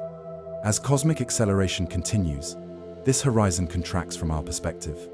Galaxies currently within our observable universe will, one by one, accelerate beyond our event horizon, their light stretched beyond detection, their influence forever lost to us. This process unfolds gradually over cosmic timescales, creating what astronomers call the fading horizon phenomenon. Consider our cosmic neighborhood 100 billion years from now, roughly 7 times the current age of the universe. By then, the Milky Way and Andromeda galaxies will have long since merged, along with other members of our local group, forming a single giant elliptical galaxy, sometimes called Milkomeda. This combined galaxy will contain stars of various ages, from ancient red dwarfs that formed shortly after the Big Bang, to new stars still being born from recycled gas. But beyond this local collection of gravitationally bound galaxies, the universe will appear strikingly different from what we observe today. Nearly all other galaxies will have accelerated beyond our event horizon, becoming permanently unobservable. The distant cosmic web of galaxy clusters and filaments will have vanished from view, leaving only our local group visible against an otherwise empty sky. The cosmic microwave background radiation, currently detectable in all directions as the afterglow of the Big Bang, will have stretched to wavelengths thousands of times longer than at present. Its temperature will have cooled from today's 2.7 Kelvin to just 1/10 of a Kelvin or less, making it exceedingly difficult to detect against any local sources of radiation. This contraction of our observable universe represents a profound change in cosmic perspective. Future astronomers, emerging perhaps on planets orbiting stars not yet born, would observe a universe radically different from what we see today. Without distant galaxies or the cosmic microwave background to study, they would lack the observational evidence that led us to the Big Bang theory and our understanding of cosmic evolution. These future observers would see only a single island galaxy surrounded by seemingly infinite empty space. They might reasonably conclude that their galaxy constitutes the entire universe, with nothing beyond. The evidence for cosmic expansion, for the Big Bang itself, and for the vaster cosmic structure we currently observe, would have faded beyond detection, erased by the very acceleration that drives galaxies beyond our view. This creates a kind of cosmic provincialism in time. We happen to live during a special epoch when the evidence for the universe's true nature and history remains observable. We exist when the cosmic horizon encompasses enough of the universe to reveal its broader structure and evolution. Future civilizations, even with far more advanced technology, would lack access to the evidence that shapes our current cosmic understanding. This fading of evidence connects to broader questions about knowledge and cosmic time. What we can know about the universe depends not just on our technological capabilities, but on when we exist in cosmic history. The observable universe isn't a fixed entity, but evolves over time, with regions continuously entering and eventually leaving our field of potential observation. As our cosmic horizon contracts, the universe we can observe becomes an ever-shrinking fraction of what exists. This process unfolds slowly at first, but accelerates dramatically in the far future. By 100 trillion years from now, roughly 7,000 times the current age of the universe, all galaxies beyond our local group will have disappeared beyond the cosmic horizon, their light stretched to undetectable wavelengths by the expanding space between us. This contraction of our observable universe represents not just a limitation on what we can see, but on what we can ever influence. Regions beyond the cosmic event horizon remain permanently beyond our reach, regardless of technological advancement.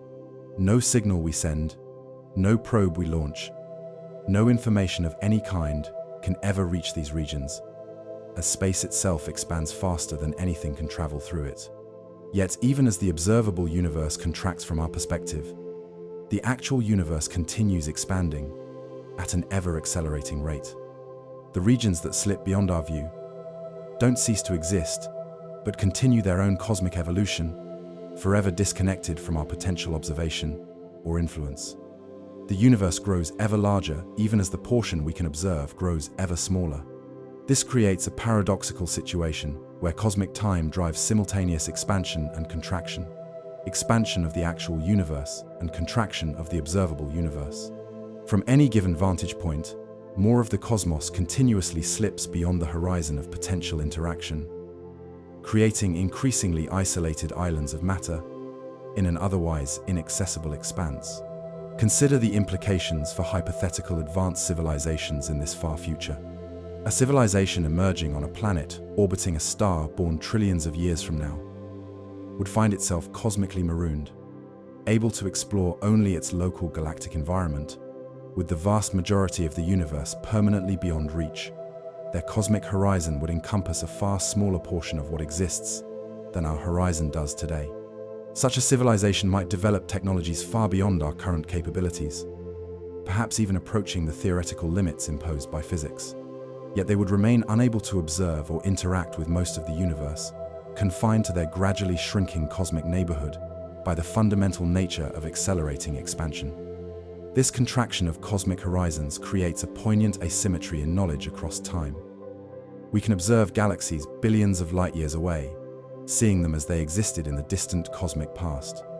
But future observers, living trillions of years from now, would find themselves increasingly isolated, able to see only their local galactic environment against an otherwise empty cosmos. Their instruments, no matter how advanced, would detect essentially nothing beyond their gravitationally bound local region. These future astronomers would face profound challenges in reconstructing cosmic history. Without distant galaxies to study, without the cosmic microwave background radiation, without the redshifts that reveal cosmic expansion, they would lack the observational evidence that led us to the Big Bang theory. They might reasonably conclude that their isolated galaxy constitutes the entire universe, existing within an infinite, empty void. This creates a remarkable situation where future civilizations, potentially far more technologically advanced than our own, would have access to significantly less cosmological information than we do today. Their understanding of the universe would be fundamentally constrained not by technological limitations, but by when they exist in cosmic history. Knowledge about the universe's true nature and evolution would become increasingly inaccessible as evidence gradually disappears beyond ever-contracting cosmic horizons. This fading of evidence raises fascinating questions about the preservation and transmission of knowledge across cosmic timescales. Could a sufficiently advanced civilization create records or monuments durable enough to survive trillions of years, preserving knowledge about the universe's larger structure and history for future observers who would otherwise lack access to this information? Or would the knowledge of our cosmic context inevitably be lost as the physical evidence supporting it gradually vanishes beyond observation? This future contraction of cosmic horizons parallels our understanding of the universe's past. Just as we cannot directly observe the universe before the release of the cosmic microwave background, roughly 380,000 years after the Big Bang, future observers cannot see galaxies that have accelerated beyond their cosmic horizon.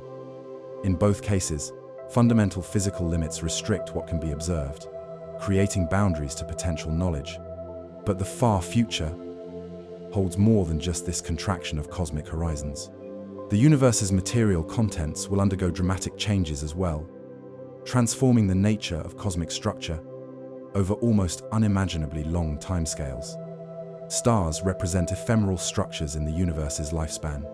Even the longest-lived stars, the small red dwarfs that burn their fuel miserly slowly, eventually exhaust their nuclear fuel after trillions of years. Our Sunday will swell into a red giant in about 5 billion years, then shrink to a white dwarf that slowly cools over hundreds of billions of years, eventually becoming a cold, dark ember against the cosmic night. The stelliferous era, when stars actively shine throughout the cosmos, lasts from about 1 million years after the Big Bang to roughly 100 trillion years into the future. This represents the universe's most dynamic and complex phase, when energy gradients can sustain organized structures and processes. Yet this era, spanning 100 trillion years, represents a mere instant in the almost infinitely longer degenerate and dark eras that follow, when stars no longer shine and organized structures gradually disintegrate. By about 100 trillion years from now, star formation will have largely ceased throughout the universe. The available gas clouds that birth new stars will have been either converted into stars or dispersed beyond the reach of gravity's clustering influence. The last stars to form will burn through their fuel, leaving behind stellar remnants, black holes, neutron stars, and white dwarfs, all gradually cooling and fading. During the degenerate era, extending from roughly 100 trillion to 100 quadrillion years in the future, stellar remnants dominate the cosmic landscape. White dwarfs gradually cool to become black dwarfs. Neutron stars slowly radiate away their energy, and black holes of various sizes orbit within isolated galaxies. Matter exists primarily in these dense, compact remnants, rather than in active stars or diffuse gas clouds. The universe, at this stage, enters what cosmologists call the degenerate era, when stellar remnants dominate the cosmic landscape. White dwarfs cool to become black dwarfs, their thermonuclear fires extinguished. Neutron stars radiate away their rotational and thermal energy, becoming cold, invisible objects. Only black holes remain potentially detectable through their gravitational influence and the faint Hawking radiation they emit. Even during this seemingly quiet era, dramatic events occasionally occur. Stellar remnants sometimes collide, briefly releasing enormous energy. Black holes occasionally capture matter, creating accretion disks that shine across otherwise dark skies. These rare events represent the last energetic processes in an increasingly quiet cosmos, brief flickers of activity in a universe gradually settling into stillness. This cooling and fading creates a universe gradually darkening across timescales that dwarf the current age of the cosmos. By 1 quadrillion years, 10 to the power of 15, or 1,000 trillion years, essentially all stars will have burned out. The universe enters profound darkness, illuminated only by rare events like the collision of stellar remnants or the occasional flaring of matter falling into black holes. As stars gradually exhaust their fuel and fade from view, the universe's night sky will slowly darken. By 1 trillion years from now, all stars visible to the naked eye from Earth would be members of our local group, primarily the merged Milky Galaxy. By 10 trillion years, even most of these would have burned out, leaving only the smallest, longest-lived red dwarf stars, still actively shining. By 100 trillion years, star formation will have essentially ceased throughout the observable universe.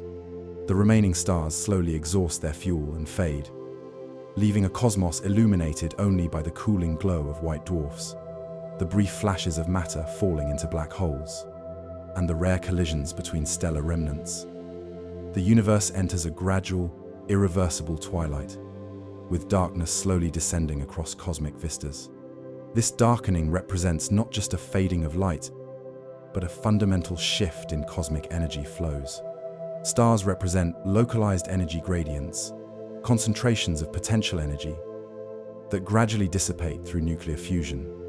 As these gradients diminish, the complex processes they drive, from planetary climate systems to potential biological evolution, become increasingly impossible throughout the cosmos. Even these black holes aren't eternal. According to Stephen Hawking's theoretical work, black holes slowly evaporate by emitting radiation, a process that accelerates as they shrink. A black hole with the mass of our Sunday would take about 10 to the power of 67 years to evaporate completely, an almost incomprehensibly long time frame, but nonetheless finite. By about 10 to the power of 100 years, even the largest supermassive black holes will have evaporated through this process, converting their mass into radiation that stretches across ever-expanding space. The universe enters what cosmologists call the dark era, when conventional astronomical objects no longer exist, replaced by an increasingly diffuse sea of fundamental particles separated by ever-growing distances. The dark era that follows, extending from roughly 100 quadrillion years to infinity, represents the universe's final and longest phase. After stellar remnants have cooled and black holes have evaporated, only elementary particles remain, scattered across ever-expanding space. The universe reaches a state of maximum entropy, where energy has diffused to its most dispersed possible configuration, unable to concentrate sufficiently to drive complex processes. In this remote future, the universe becomes almost unrecognizable compared to its current state. No stars shine, no galaxies cluster, no planets orbit. Matter exists in its most elementary forms, scattered across space that continues expanding at an accelerating rate, driving these particles ever farther apart. The complex structures we associate with the universe today will have long since disintegrated, their component particles scattered across an effectively infinite cosmic expanse. Some theoretical models suggest even protons, the building blocks of atomic nuclei, may decay over sufficiently long timescales, perhaps around 10 to the power of 40 years. If true, this would eventually reduce all ordinary matter to a diffuse collection of electrons, positrons, neutrinos, and radiation, erasing even the most elementary structures of the early universe. This ultimate fate, sometimes called the heat death or big freeze, represents a state of maximum entropy, where the universe's energy has dispersed to its most diffuse possible distribution. No concentrated energy sources remain to drive complex processes. No gradients exist to generate work or sustain organized structures. The universe reaches a state of perfect equilibrium, a quiet stasis extending potentially for eternity. Yet even in this remote future, quantum effects ensure the universe never reaches absolute stillness. Quantum fluctuations continue creating fleeting patterns in the underlying fields that constitute reality. In the emptiness of far future space, particles and antiparticles briefly pop into existence before annihilating, creating momentary complexity in an otherwise featureless void. These quantum fluctuations ensure that the universe never reaches absolute equilibrium or complete stasis. Even in the remote dark era, the cosmos remains dynamically evolving, though at rates and scales vastly different from the energetic processes of our current epoch.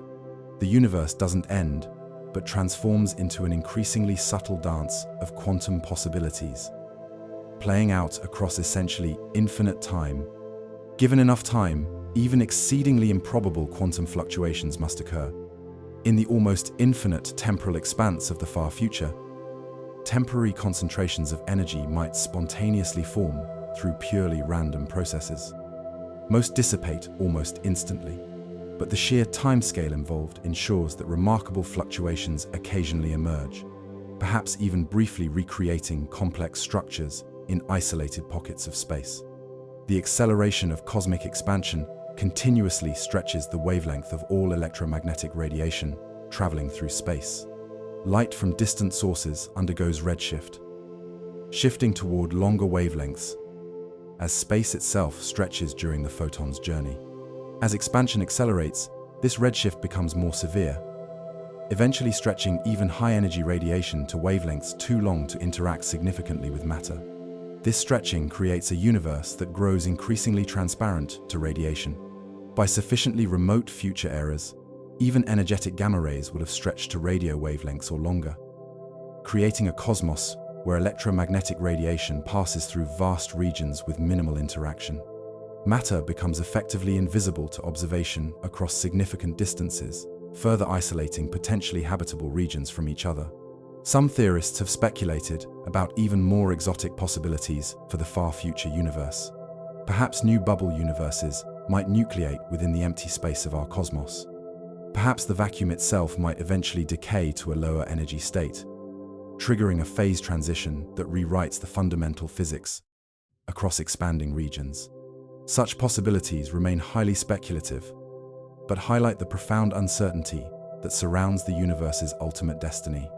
This gradual contraction of our cosmic horizons, combined with the fading of structure, creates a universe that grows simultaneously larger in actual extent and smaller in observable scope, darker in illumination, yet potentially richer in total entropy.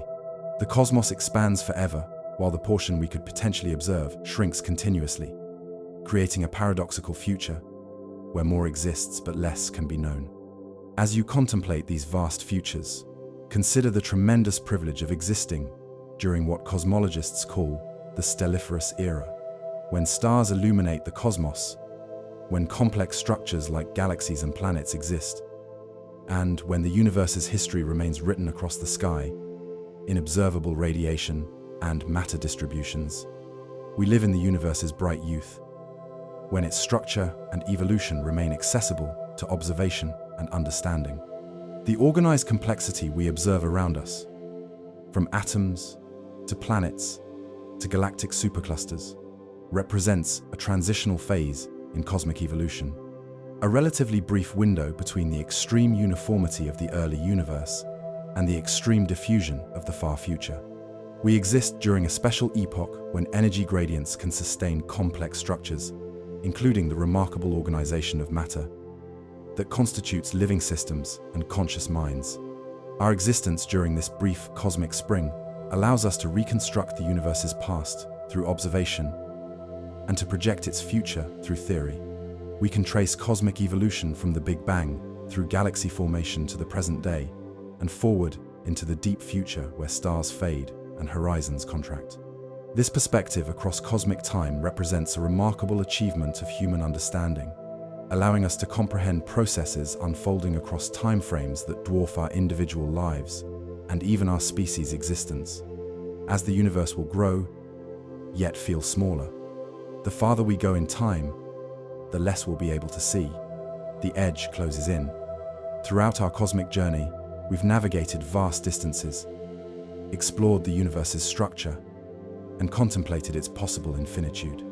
Now we approach perhaps the most profound question of all. Could the universe have an actual edge, a boundary, where space itself simply ends? What would such an edge mean? And how might we conceptualize something so fundamentally alien to our everyday experience? The concept of an edge or boundary to the universe challenges our basic intuitions about space. In our daily lives, boundaries separate one region from another. Walls divide rooms. Shores separate land from sea. Horizons mark where visible sky. But all these familiar boundaries divide one region of space from another. They don't represent places where space itself ceases to exist. A true edge to the universe would be fundamentally different. It wouldn't separate our universe from some other region or domain, because by definition, The universe encompasses everything that exists physically. Beyond a true cosmic edge would be not some other place, but a complete absence of place. Not emptiness, which is still space without objects, but the absence of space itself. This concept proves so challenging to our spatial intuition that many philosophers and scientists have considered it logically impossible. How could space simply stop? What would prevent someone from extending an arm beyond such a boundary? Would physical laws suddenly cease operation? These questions reveal the conceptual difficulties in imagining a literal edge to the cosmos. Historically, various cultures have imagined cosmic boundaries differently. Ancient Greek cosmology often pictured the universe as enclosed within concentric crystalline spheres, with the outermost sphere containing the fixed stars. Medieval European thought sometimes portrayed the universe as having definite boundaries, beyond which lay the divine realm of heaven. These models provided conceptual frameworks for understanding a finite cosmos with defined limits. Modern cosmology approaches the question of cosmic boundaries with mathematical precision rather than mythological imagery. General relativity, our most successful theory of space and time, allows for different possibilities regarding the universe's spatial extent and boundary conditions. The mathematics doesn't require an edge, but neither does it definitively rule one out. In a positively curved universe, analogous to the surface of a sphere in higher dimensions, space is finite, yet has no boundary or edge. Just as a two-dimensional being living on the surface of a sphere could travel indefinitely without ever encountering an edge, a three-dimensional being in a positively curved universe could journey forever in any direction without reaching a boundary. The space curves back upon itself, creating a finite volume without any edge where space stops. This concept of finite but boundless provides a mathematically consistent way for the universe to have limited spatial extent without requiring an actual edge. The cosmos would contain a finite volume of space and a finite number of galaxies, yet would have no boundary where one could say, space ends here. Every location would be surrounded by more space in all directions, with the overall geometry closing back upon itself in higher dimensions. Current observations suggest our universe is remarkably close to flat, rather than positively curved, making this scenario less likely. However, the flatness we observe might be local, with very slight positive curvature, only detectable across distances larger than our observable region. If so, the universe could be finite and boundless, despite appearing effectively infinite from our limited perspective. Alternative cosmological models propose more exotic boundary conditions. Some theoretical approaches from quantum gravity suggest space might have a discrete, granular structure at the smallest scales, rather than being infinitely divisible. This quantum graininess of space wouldn't create a traditional boundary, but might impose fundamental limits on how space can be structured, potentially constraining its total extent. String theory and related approaches sometimes propose that our three-dimensional space exists as a membrane, within a higher dimensional bulk space. In such scenarios, our universe might have boundaries in these additional dimensions, while appearing boundless within the dimensions we can directly experience. These high-dimensional boundaries wouldn't represent edges where space stops, but rather interfaces between our three-dimensional cosmos and the larger reality containing it. These theoretical possibilities highlight an important distinction: the difference between boundaries of the observable universe and boundaries of space itself. The observable universe definitely has a boundary, the cosmic horizon representing the maximum distance from which light could have reached us since the Big Bang. But this horizon represents a limit to observation, not an edge to space itself. Beyond this horizon, space likely continues, filled with galaxies and structures similar to those we can see. If the universe does have some form of boundary, what might lie beyond it? This question itself contains a fundamental misunderstanding. Beyond a true edge to space, there would be no beyond in any meaningful physical sense. The concept of location or distance becomes meaningless where space itself doesn't exist. There wouldn't be empty space beyond the edge. There would be no space at all, making the very question of what lies beyond category error, rather than meaningful inquiry. This logical difficulty has led many philosophers and cosmologists to conclude that space cannot have an absolute edge in the conventional sense. The universe might be finite or infinite, curved or flat, but a literal boundary where space simply terminates appears conceptually problematic within our current understanding of physics. Yet the history of science teaches us that conceptual limitations often precede theoretical breakthroughs. What seems logically impossible within one framework might become comprehensible within a more advanced understanding. Perhaps future theories unifying quantum mechanics and gravity will provide new ways of understanding cosmic boundaries that resolve current conceptual difficulties. The question of cosmic edges connects directly to deeper philosophical issues about the nature of existence itself. What does it mean for something to exist physically? Must physical existence necessarily involve spatial extension? Could there be forms of reality that exist without being located in space as we understand it? These questions extend beyond physics into metaphysics, challenging our most fundamental assumptions about the nature of reality. Some philosophical approaches suggest that the very concept of an edge to the universe might reflect limitations in human cognition, rather than features of cosmic reality. Our minds evolved to navigate the moderate scales of terrestrial life, not to intuitively grasp cosmic totality or conceptualize the boundaries of space itself. What appears as a paradox or impossibility might simply reflect the mismatch between our cognitive architecture and the fundamental nature of cosmic reality. When considering potential cosmic edges, we must distinguish between different types of boundaries that might characterize our universe. Besides spatial boundaries, the universe might have temporal boundaries, a beginning or end to time itself, causal boundaries, limits to what can influence what, or even boundaries in the space of possible physical states, constraints on what configurations of matter and energy can physically exist. Modern cosmology suggests the universe likely had a temporal boundary, a beginning at the Big Bang, where space, time, matter, and energy emerged from a state beyond our current physical descriptions. Whether time will have an ending remains uncertain, dependent on the universe's ultimate fate in the far future. These temporal boundaries represent not edges in space, but limits to the extent of cosmic history itself. Causal boundaries already exist in our universe due to accelerating cosmic expansion. Regions beyond our cosmic event horizon are causally disconnected from us, unable to influence our future or be influenced by us, regardless of how much time passes. These boundaries don't represent edges to space, but limits to potential interaction and information exchange across cosmic distances. As you contemplate these profound questions, consider that the edge of the universe might not be a place at all, but rather a conceptual horizon where our current understanding reaches its limits. The boundary may exist not in physical space, but at the frontier of human knowledge, where familiar concepts break down and new modes of understanding become necessary to progress further. Perhaps the most profound insight from modern cosmology isn't a definitive answer about whether the universe has an edge, but rather the recognition that space itself is dynamic and relational rather than absolute. Space curves, warps, expands, and potentially connects back upon itself in ways that transcend our intuitive spatial concepts. The universe isn't contained within space. Rather, space is an aspect of the universe itself, evolving and transforming along with the matter and energy it contains.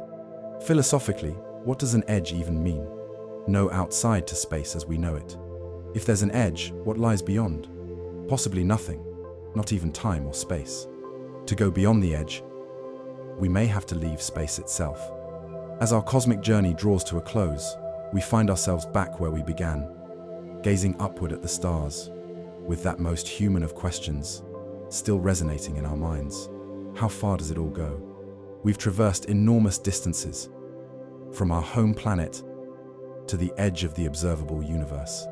We've contemplated the nature of space itself, the expansion that drives galaxies apart, and the possibility of regions forever beyond our view. Yet, in many ways, our question remains open, not because science has failed to address it, but because the answer encompasses more than mere distance. The universe we've explored together reveals itself as more subtle, more profound, and more mysterious than our ancestors could have imagined. It extends not just across space but through time, from the hot, dense state of the Big Bang to the cold, empty expanse of the far future. It encompasses not just what we can see, but what remains forever, beyond our observation. Regions where the same fundamental physics likely creates galaxies, stars, and perhaps even life, all evolving according to the same cosmic principles that shape our local neighborhood. How far does the universe go?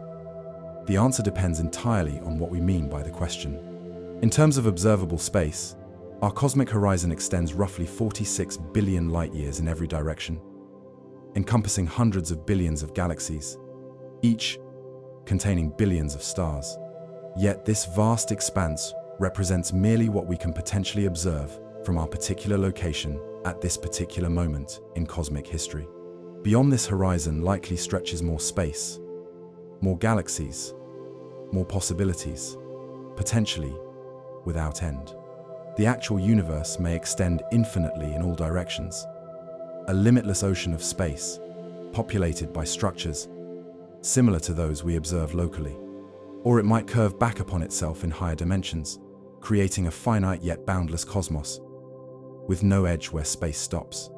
Current evidence suggests the former, but the universe's true extent remains among the greatest open questions in cosmology. The universe may go on forever, or it may stop somewhere we can never reach. In either case, our human perspective remains fundamentally limited, not just by technology but by the nature of observation itself. Light's finite speed ensures we see distant regions, not as they are now, but as they were in the increasingly remote past. The accelerating expansion of space guarantees that most of the universe will forever remain beyond our causal influence, unreachable regardless of technological advancement. Yet within these limitations, our understanding has expanded tremendously. From our tiny planet, we've pieced together the 13.8 billion-year history of the cosmos. We've traced its evolution from a hot, dense state to the vast, complex structure we observe today. We've discovered the cosmic microwave background, mapped the distribution of galaxies across billions of light-years, and detected gravitational waves from merging black holes in distant regions. This knowledge represents perhaps humanity's greatest intellectual achievement, the ability to comprehend processes unfolding across timeframes and distances that dwarf our individual lives and even our species' existence. We've transcended our biological limitations to understand phenomena no human could directly experience, using mathematics, physics, and astronomy to extend our mental reach far beyond our physical grasp. As you drift towards sleep, consider that your consciousness itself represents an extraordinary phenomenon, matter, organized in sufficient complexity to contemplate its own cosmic context. The atoms in your body were forged in stellar furnaces billions of years ago, scattered by supernovae explosions, and eventually incorporated into the cloud that formed our solar system. You are, in a very real sense, the universe becoming aware of itself, a brief flickering of consciousness in which the cosmos contemplates its own nature and extent. This perspective transforms how we might understand cosmic meaning and human significance. While the universe's vastness might seem to diminish our importance, it simultaneously highlights the extraordinary nature of consciousness itself. In a reality where most matter exists as diffuse gas or simple stellar systems, the emergence of minds capable of cosmic understanding represents a remarkable development, a way for the universe to comprehend its own existence. The question of cosmic extent connects to our deepest human longings for context and comprehension. From our earliest ancestors painting stars on cave walls to modern cosmologists mapping the cosmic web, we've sought to understand our place within the greater whole, to locate ourselves within the cosmic story. This quest reflects something fundamental about human consciousness: the desire to transcend our limited perspective, to grasp the broader reality beyond our immediate experience. This desire will never reach final fulfillment. The universe's full extent likely remains beyond definitive human knowledge, not because we lack sufficient instruments or mathematics, but because the cosmos itself imposes fundamental limits on what can be observed, even in principle. Yet this incompleteness doesn't represent failure. but opportunity, an endlessly unfolding horizon of discovery, with each answer revealing new and deeper questions. In asking how far the universe goes, we stretch our thoughts beyond every star, beyond every galaxy, into realms where certainty dissolves into possibility. We encounter not a final answer, but an invitation to wonder, to embrace the profound mystery that surrounds us on all sides. The universe's potential infinitude doesn't diminish our quest for understanding, but gives it endless scope, ensuring that our cosmic exploration can continue without exhaustion. Sleep now under a sky without end, and let your thoughts drift endlessly outward.